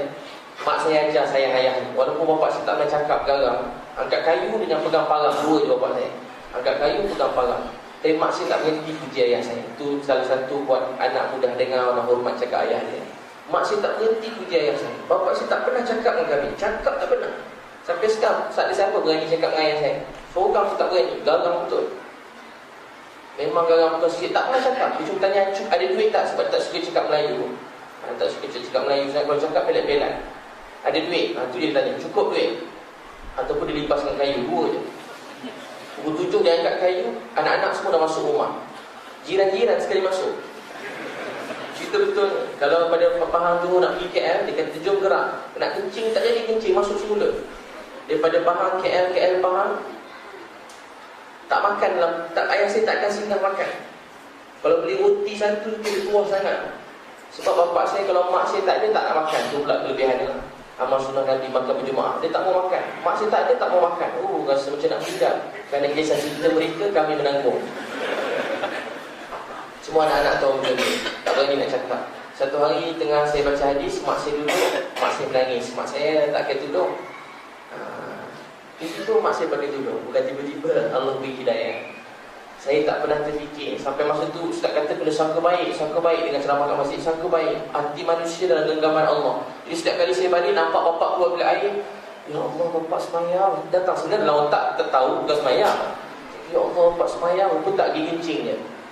Setiap kali sangka baik. Hati manusia dalam genggaman Allah. Balik rumah ni bayangkan bapak semayang. Dalam otak saya bayangkan bapak saya tengah semayang. Kan kena sangka baik, Allah buat ikut sangkaan kita. Jadi saya pun sangka baik lagi. Tapi tak jadi sangka. Sebab jiwa memang tak nampak jalan sebenarnya. Tapi itulah kuasa Allah, nur bukan Quran dan nur hadis Nabi SAW. Bukan kita, Quran dan hadis mulia. Kita tak ada apa pun. Kita cuma Allah kutip daripada tempat longgang je. Kita mulia, yang mulia bukan kita, Quran dengan hadis. Tuan-puan tinggalkan Quran dan sunnah Nabi, tuan-puan pun tak mulia. Tuan-puan dengar ceramah saya bukan saya tahu, bukan sebab saya, tapi sebab Quran dan hadis Nabi SAW. Sebab kisah sahabat tuan-tuan dengar hari ini. Lepas tu saya tengah baca, bapak saya duduk. Masa tu dah 6 bulan saya buat lebih kurang. Saya tingkatan 1, 12 tahun. Bapak saya duduk, dia menangis. Dia tak pernah menangis dalam hidup dia depan kami. Dia menangis teruk. Mak saya bawa adik saya pergi dapur. Dia menangis, dia isak-isak. Dia pegang kaki saya. Ibi, ayah pernah minta apa-apa tak ke Ibi? Itulah ayat terpanjang dia pernah cakap dengan saya. Ibi, ayah pernah minta apa-apa tak ke Ibi? Tak ada ya? Boleh tak Ibi ajar ayah sembahyang? Sampai suara serak-serak dengan salah sebutannya. Tak betul lah makhraj Melayu ni.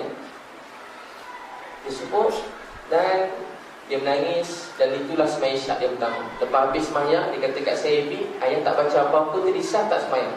Saya tak berhenti menangis pada tu. Saya SMS semua yang saya kenal. Bukan SMS, saya pergi cari semua kawan saya kenal. Saya call abang saya, kata bapak saya semayang. Abang saya, bapak semayang, eloklah, dah tua dah, kata abang saya. Sebab abang saya pun semua tak semayang.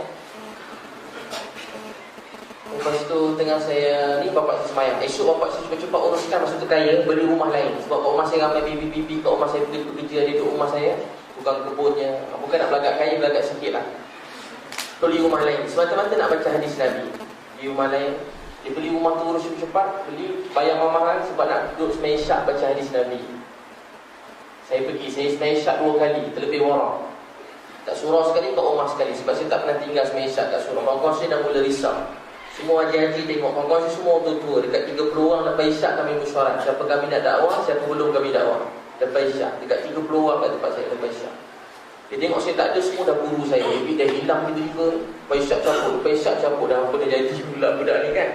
Saya tengah baca hadis kat rumah dengan bapak saya mula jaga sembahyang.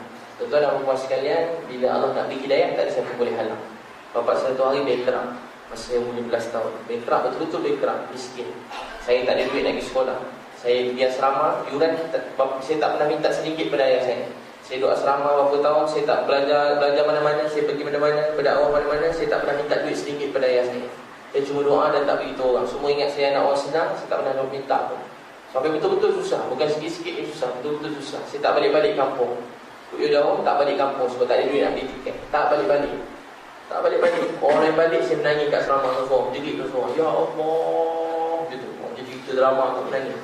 Ya Allah, jadikanlah sebab saya berpisah dengan ayah saya hari ini, sebab saya tak nak susahkan dia, Kau berilah tambahlah hidayah buat abang kakak saya dan pak ayah saya. Itu je saya doa setiap hari.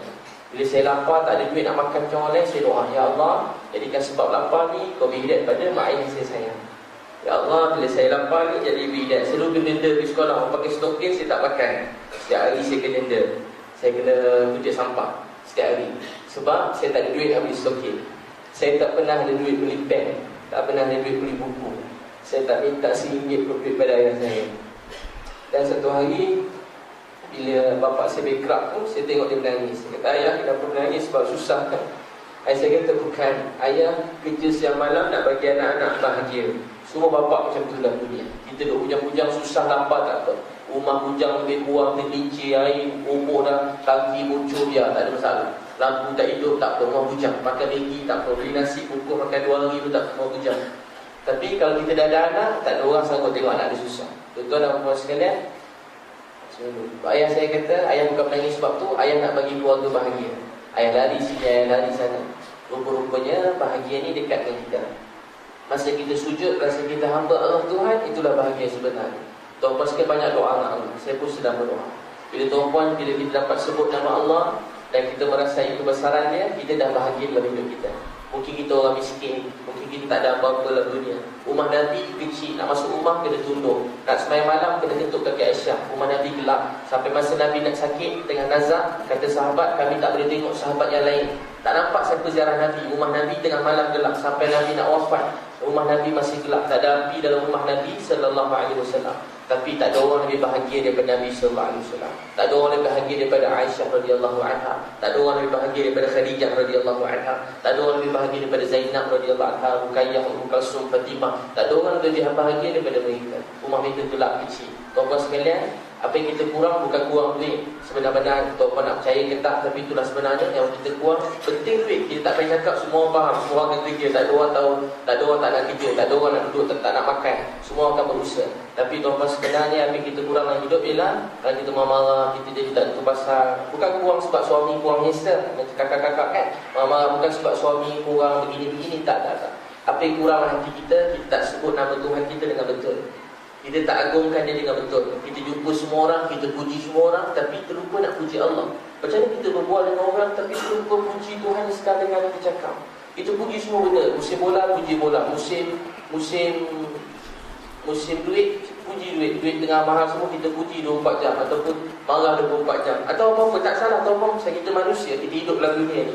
Ataupun musim apa, musim biasa lah siang malam. Tapi Orang yang kenal Allah, dia malu nak berbual dengan kawan dia tanpa dia puji Allah sikit. Orang yang kenal Allah mesti nak puji Allah.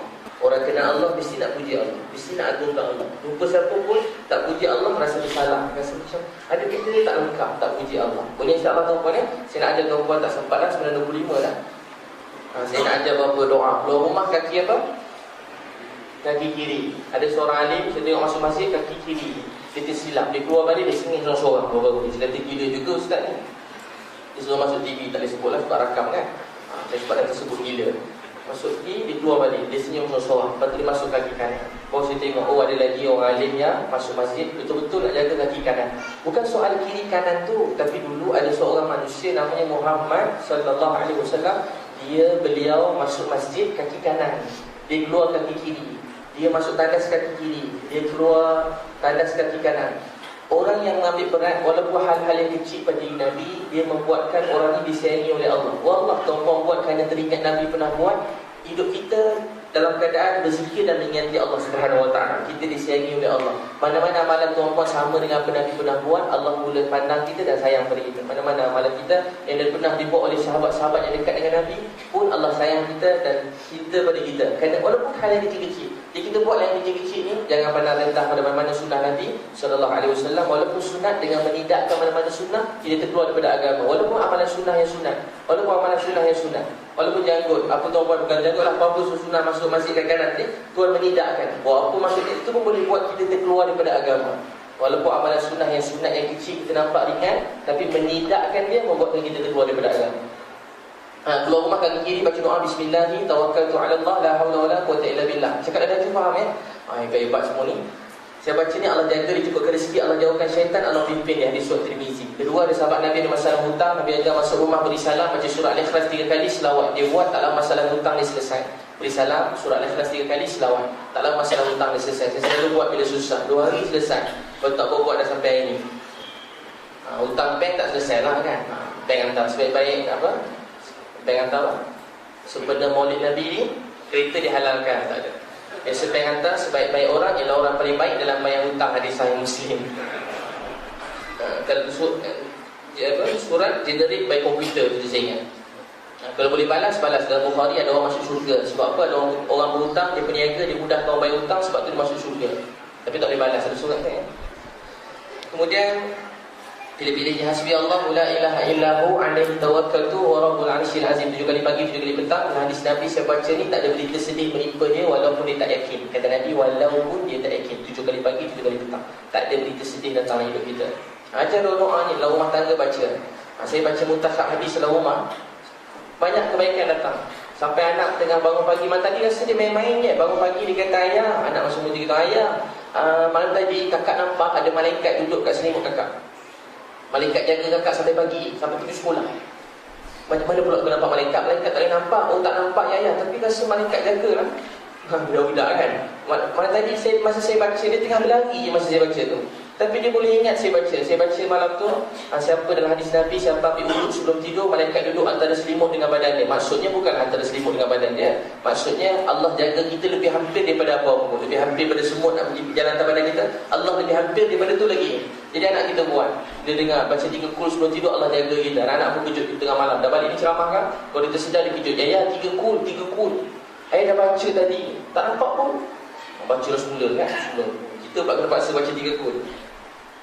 Satu lagi doa, kalau hilang apa-apa sedih, baca doa ni, inna lillahi wa inna ilaihi raji'un. Semua daripada Allah, kembali pada Allah. Allahumma ajurni, ganjarkan fi musibati atas musibah ni, wa akhlif li, gantikan khairan minha. Salamah, suami dia meninggal dunia, dia sangat sedih. Dia baca doa ni, dapat kahwin dengan Nabi sallallahu alaihi wasallam. Perempuan mana yang dah lama tak ada, boleh baca lah lagu yang baru nanti. Abang saya dah laptop, baca-baca dapat laptop baru. Di sisi saya hilang handphone, dia kata, bang dah baca-baca tak dapat lagi. Esok air lahir dapat juga makbul doa ni, dia kata.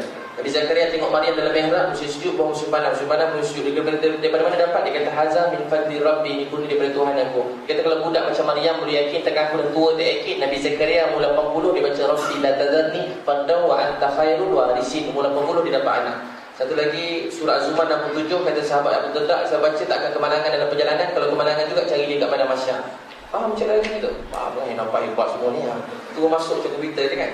Ketua Masyarakat tanya Talha anak dia degil apa nak baca. Dia kata Abu Bakar Siddiq suruh baca doa ni, Dan saya selalu, Ustaz saya ajar masa sujud syukur pun boleh baca doa ni, Rabbi awzi'ni an ashkura ni'mataka allati an'amta alayya wa ala walidayya wa an a'mala salihan tardahu wa aslih li fi dhurriyyati inni tubtu ilaika wa inni minal muslimin. Saya baca doa Allah berkeluarga di tangan. Saya tulis buku menelusuri cinta, pasal cerita bukan saya pakai cerita, supaya kita melalui hidup dengan sayang, menghargai semua orang, mendoakan orang lain, keluarga, terutamanya keluarga yang rapat dengan kita. Mudah-mudahan lepas baca ni bertambah sayang pada semua Islam dan kepada semua manusia dalam dunia. Satu lagi saya tulis buku tangisan umat. Berilah satu seorang, kalau tak menangis pulang ni. Supaya banyak menangis dunia agama ni. Tangisan bukan kelemahan, kekuatan kita. Tapi sebab kita banyak tengok TV, tangisan kita habis kat TV. Kita tak tahu mana meninggal betul, mana tak meninggal betul. Kita menangis dengan ungkapan-ungkapan manusia, tapi kita tak menangis mendengar perkataan Tuhan kita. Nabi semayang, sepanjang jantung Nabi bunyi macam air yang mendidih. Kata Aisyah, sepanjang semayang, qiyam, rukuk, sujud, Nabi menangis, Nabi bangun, Nabi menangis sampai Bilal panggil Nabi semayang. Nabi menangislah semayang. So Nabi banyak menangis. Oh dulu kata Anas bin Malik, aku dengar Nabi cakap sikit je. Nabi suruh apa? Kalau kamu tahu apa yang aku tahu, kamu banyak menangis daripada ketawa. Kata Anas bin Malik, aku lihat semua sahabat tunduk dan menangis tersesak sini masih dada, janggut dan tanah. Semua menangis tersesak. Nabi semua cakap, kalau kamu tahu apa aku tahu, kamu banyak menangis daripada ketawa. Sikit je terus semua orang menangis tersesak. Kata Nabi beri kesal dalam jiwa kita. Umar tengah mengurus negara, orang kaya, orang tua pakai sedikit. Kata Umar, Nabi SAW bersabda, tengah sibuk terus pada menggelentak, air mata mengalir. Macam ni orang dulu sebut nama Nabi SAW. Orang dulu. Tapi kita tak.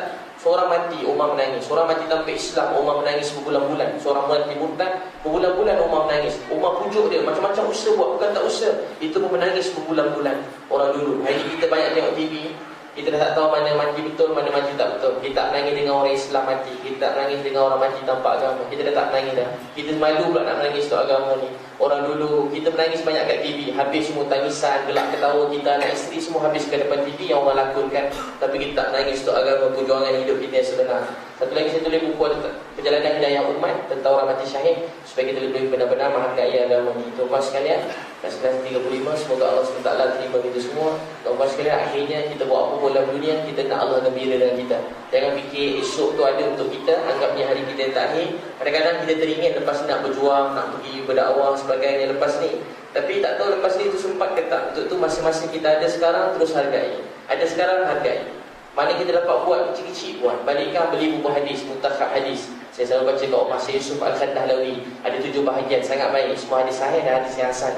Kalau baca kat Umar, ada 7 bahagian, sangat cantik. Setiap bahagian tanda. Setiap hadis Nabi ulang 3 kali. Duduk dengan tutup aurat dengan sempurna. Tempat tetap, masa yang tetap. Kalau tuan-puan buat ni, dalam masa berapa bulan tak berubah, 5 bulan ke 6 bulan, 4 bulan je tak berubah, tuan-puan jumpa saya, tampang muka saya. Kalau tak berubah keluarga kita, tak ada langsung nampak kesan yang baik, tampang. Tapi saya cek juga lah, kalau banyak tinggal, saya tampang semula. Jadi tuan-tuan dan puan sekalian, semoga Abdul Aziz saya Muslim untuk majlis ilmu, Allah ampunkan dosa. Nabi SAW sayang kita semua. Kita patut merindui untuk jumpa Nabi SAW, sebab dia benar-benar seorang lelaki yang tiada seorang seperti beliau selama-lamanya. Dia ada 2 tangan, 2 kaki, 2 mata macam kita.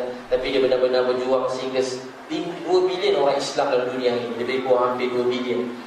Tapi tak tahu apa jadi, entah kat mana kita berhenti. Tapi orang tak datang kepada Islam secara umumnya, dan orang Islam sendiri meninggalkan amalan agama. Dan kita tak rasa nikmat baca Quran. Orang dulu boleh menangis sepanjang malam, orang dulu boleh baca Quran, suka tolong orang, berkhidmat, berkasih sayang. Mereka buat dengan cinta. Untuk itu mudah-mudahan Allah jumpakan kita semua dalam syurga nanti. Syurga itu luas untuk kita semua. Allah nak kita semua masuk syurga. Allah cipta neraka bukan untuk kita masuk. Walaupun diterangkan dalam Quran banyak orang dalam neraka, kerana orang tu yang sendiri yang pilih untuk masuk neraka. Dan kenapa orang tak masuk syurga? Sebab dia tak nak masuk syurga, dia tak berusaha, tak nak berjuang dalam hidup ni.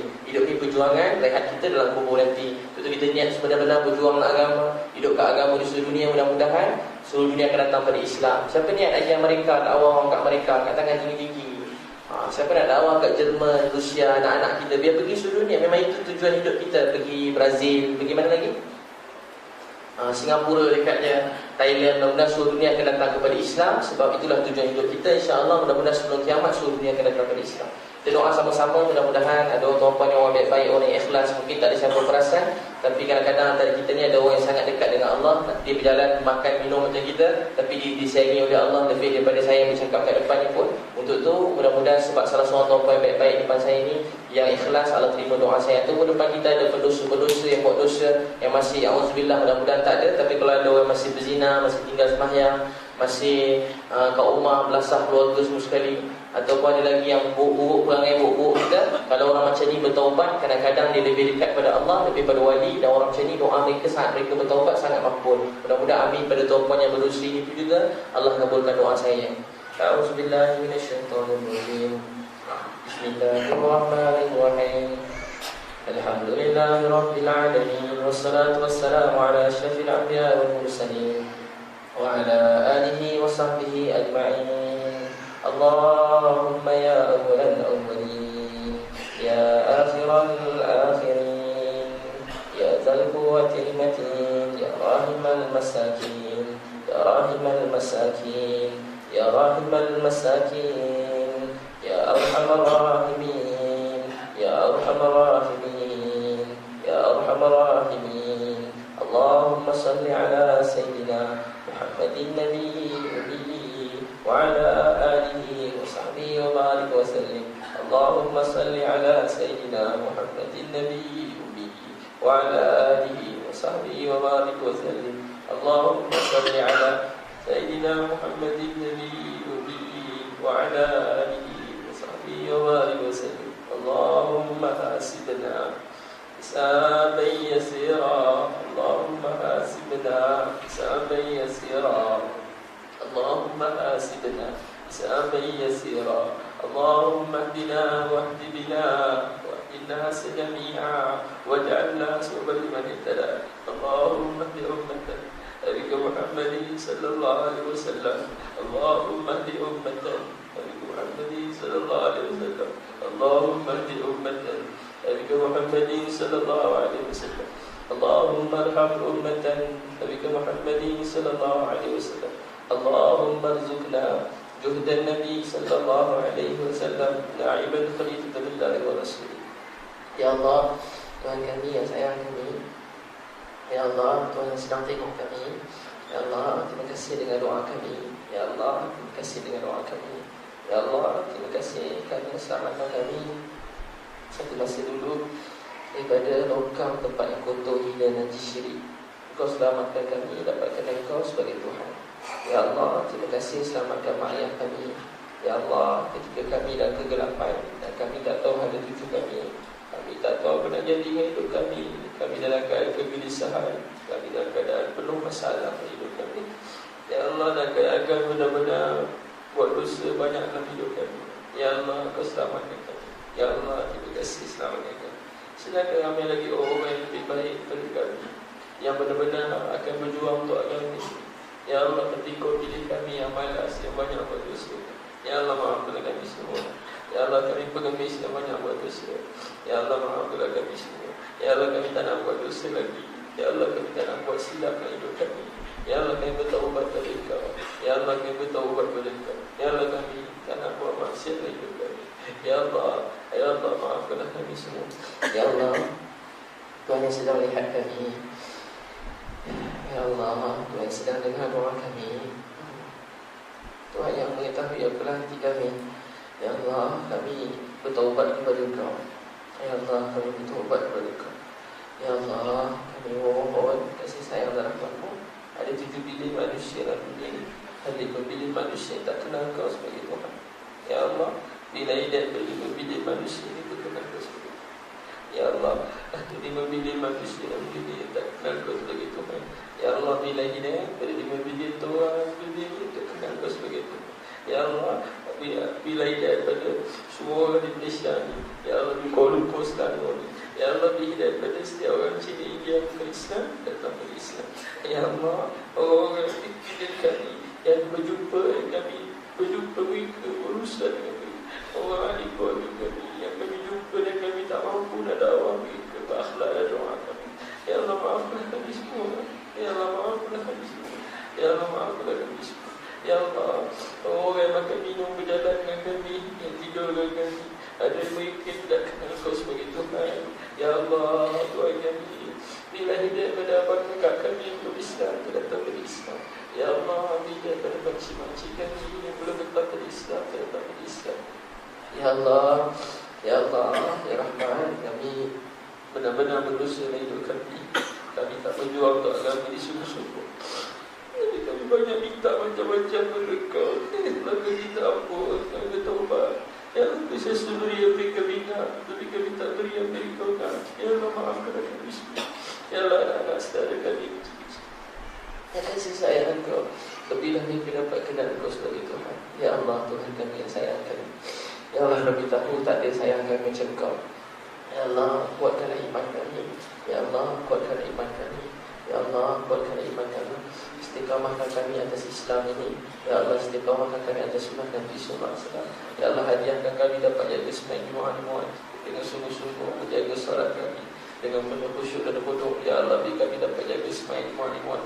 Ya Allah, bila kami nak bangun malam setiap hari bangun tahajud, bila kami istiqamah, beri kami semangat untuk bangun tahajud setiap malam. Ya Allah, bila kami dapat baca Quran setiap hari. Ya Allah, bila kami dapat berzikir kepada Kau, berselawat atas Nabi SAW setiap hari. Ya Allah, Tuhan kami berikan taufik untuk kami taubat setiap hari. Ya Allah, Tuhan kami hadiahkanlah rumah tangga kami dengan baca Quran dan hadis Nabi SAW. Ya Allah, hadiahkan rumah tangga kami dengan menyebut dan memuji nama-Mu. Ya Allah, hadiahkan rumah tangga kami dengan menghidupkan sunnah Nabi SAW.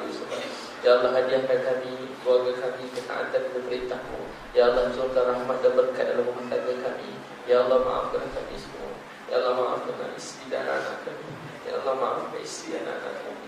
Ya Allah, salah kami tak benar-benar BBK. Maafkan kami tak beri masa BBK untuk agama. Ya Allah, kami tak cinta Nabi-Nabi dan sahabat pada anak-anak kami. Ya Allah, maafkan kami semua. Ya Allah, maafkan kami semua. Ya Allah, maafkan kami. Ya Allah, maafkan kami. Ya Allah, maafkan kami. Ya Allah, kami banyak buat silap, maafkan kami. Ya Allah, kami banyak buat salah, maafkan kami. Ya Allah, kami banyak buat dosa, maafkan kami. Ampunkan dosa kami. Ya Allah, ampunkan dosa kami. Ya Allah, terima kasih kerana sayang kami. Ya Allah, Kau begitu baik layan kami selama ini. Ya Allah, Kau perintah kami, Kau sunatkan kami baca Bismillahirrahmanirrahim. Ya Allah, Kau ucapkan sayang kepada kami dengan lafaz Bismillahirrahmanirrahim. Tapi ya Allah, sebenarnya Kau tak pernah layan kami demikian, tapi Kau layan kami dengan begitu baik dan mulia. Ya Allah, maafkan kami semua. Ya Allah, terima kasih kerana layan kami begitu baik selama ini. Ya Allah, terima kasih kerana beri kami dapat duduk dalam masjid ini, dapat terus memuji Kau. Dan ya Allah, terima kasih kerana memilih kami semua dapat mendengar tentang pujian terhadap Kau. Ya Allah, terima kasih gunakan kami untuk agama ini. Ya Allah, Kau tak gunakan kami untuk agama ini. Kami tak tahu apa nak jadi hidup kami. Ya Allah, kami tak tahu apa nak jadi hidup kami. Ya Allah, tolonglah selamatkan keluarga dan keturunan zuriat kami jadi orang benar-benar hidup ke agama. Ya Allah, Tuhan kami yang sayang kami, campaklah kasih sayang di kalangan kami, suami isteri, mak ayah, adik-adik kami, di kalangan semua orang Islam, ahli masjid, ahli terpaksa masjid, orang di sekitar dan semua manusia dunia ini. Ya Allah, Tuhan kami yang sayang kami. Ya Allah, kami belajar buat semua ini, kami cuma nak Kau gembira dengan kami. Ya Allah, kami cuma nak Kau gembira dengan kami. Ya Allah, kami tak tahu mau bagi masa kami nak ini. Tapi kami tak tahu kat mana tempat kami di akhirat nanti. Ya Allah, kami tak tahu kat mana tempat kami di akhirat nanti. Ya Allah, kami takut, Ya Allah. Kami dengar dalam Quran ada orang dalam dunia duduk di kalangan orang baik. Tapi di akhirat kita takkan sama orang berdosa. Ya Allah, Tuhan kami, maafkanlah kami semua. Ya Allah, kami tak tahu tempat kami. Ya Allah, sahabat-sahabat dengar daripada mulut nanti. Oh, mereka ada di syurga. Ya Allah, kami takut kami perasan dalam dunia ini. Ya Allah, kami takut kami perasan dalam dunia ini. Ya Allah, terimalah kami semua. Ya Allah, sebabkan aku, terimalah kami semua. Ya Allah, kami cuma nak Kau gembirakan kami. Ya Allah, daripada kecil Kau beri kami nikmat agama ini. Kami cuma nak Kau gembirakan kami. Ya Allah, gembirakan kami semua. Ya Allah, gembirakan kami. Gembirakan kami dalam berjuang di jalan-Mu, hidupkan agama ini. Ya Allah, biar kami semua. Ya Allah, rasa kami kecil-kecil, kami cita-cita kami nak hidup ke agama bersungguh-sungguh. Ya Allah, puluhan tahun dah berlalu, kami tak sungguh-sungguh atas agama ini. Ya Allah, kami jauh lebih teruk daripada dulu. Ya Allah, maafkanlah kami semua. Ya Allah, maafkanlah semua Islam dunia ini. Ya Allah, pilih setiap orang tempat di kampung untuk hidupkan Islam di seluruh dunia. Ya Allah, pilihlah kami semua jadi orang yang makmurkan masjid. Ya Allah, jadikan seluruh masjid ini seperti masjid Nabi SAW yang hidup bersama Nabi SAW. Ya Allah, daripada sini agama hidup di seluruh dunia. Ya Allah, Tuhan kami Islamkan semua negara dalam dunia ini. Ya Allah, hidupkan Islam di seluruh dunia. Ya Allah, pelihara orang-orang yang jaga agama. Ya Allah, pelihara orang-orang yang jaga agama. Ya Allah, orang miskin, anak yatim, menggembirakan hati mereka, kasih sayang rahmat-Mu. Ya Allah, orang yang susah, Ya Allah, mudahkan orang, bantu orang susah. Ya Allah, kuatkan pelihara iman ahli keluarga orang yang sedang berjuang di jalan. Ya Allah, pelihara isteri dan anak-anak mereka. Ya Allah, orang yang mendidik agama di hujung-hujung dunia, mudahkan rezeki buat mereka. Ya Allah, mudahkan kehidupan mereka. Bantulah setiap jemaah-jemaah yang berdakwah di seluruh dunia. Ya Allah, bantulah jemaah-jemaah yang berdakwah di seluruh dunia. Ya Allah, maafkan kami tak dapat bantu mereka, menyokong usaha mereka. Ya Allah, bantulah orang yang sedang berdakwah di seluruh dunia. Ya Allah, bantulah orang yang sedang berdakwah di seluruh dunia. Ya Allah, Tuhan kami, Ya Allah, zaman Nabi tak berhenti hidupkan Islam. Ya Allah, hidupkan Islam di zaman kami. Ya Allah, kepada Nabi SAW minta kebaikan untuk umat kami. Kepada Nabi SAW minta jauh, minta jauh. Allah hati Nabi SAW. Betul lah, Nabi SAW. Allah SWT.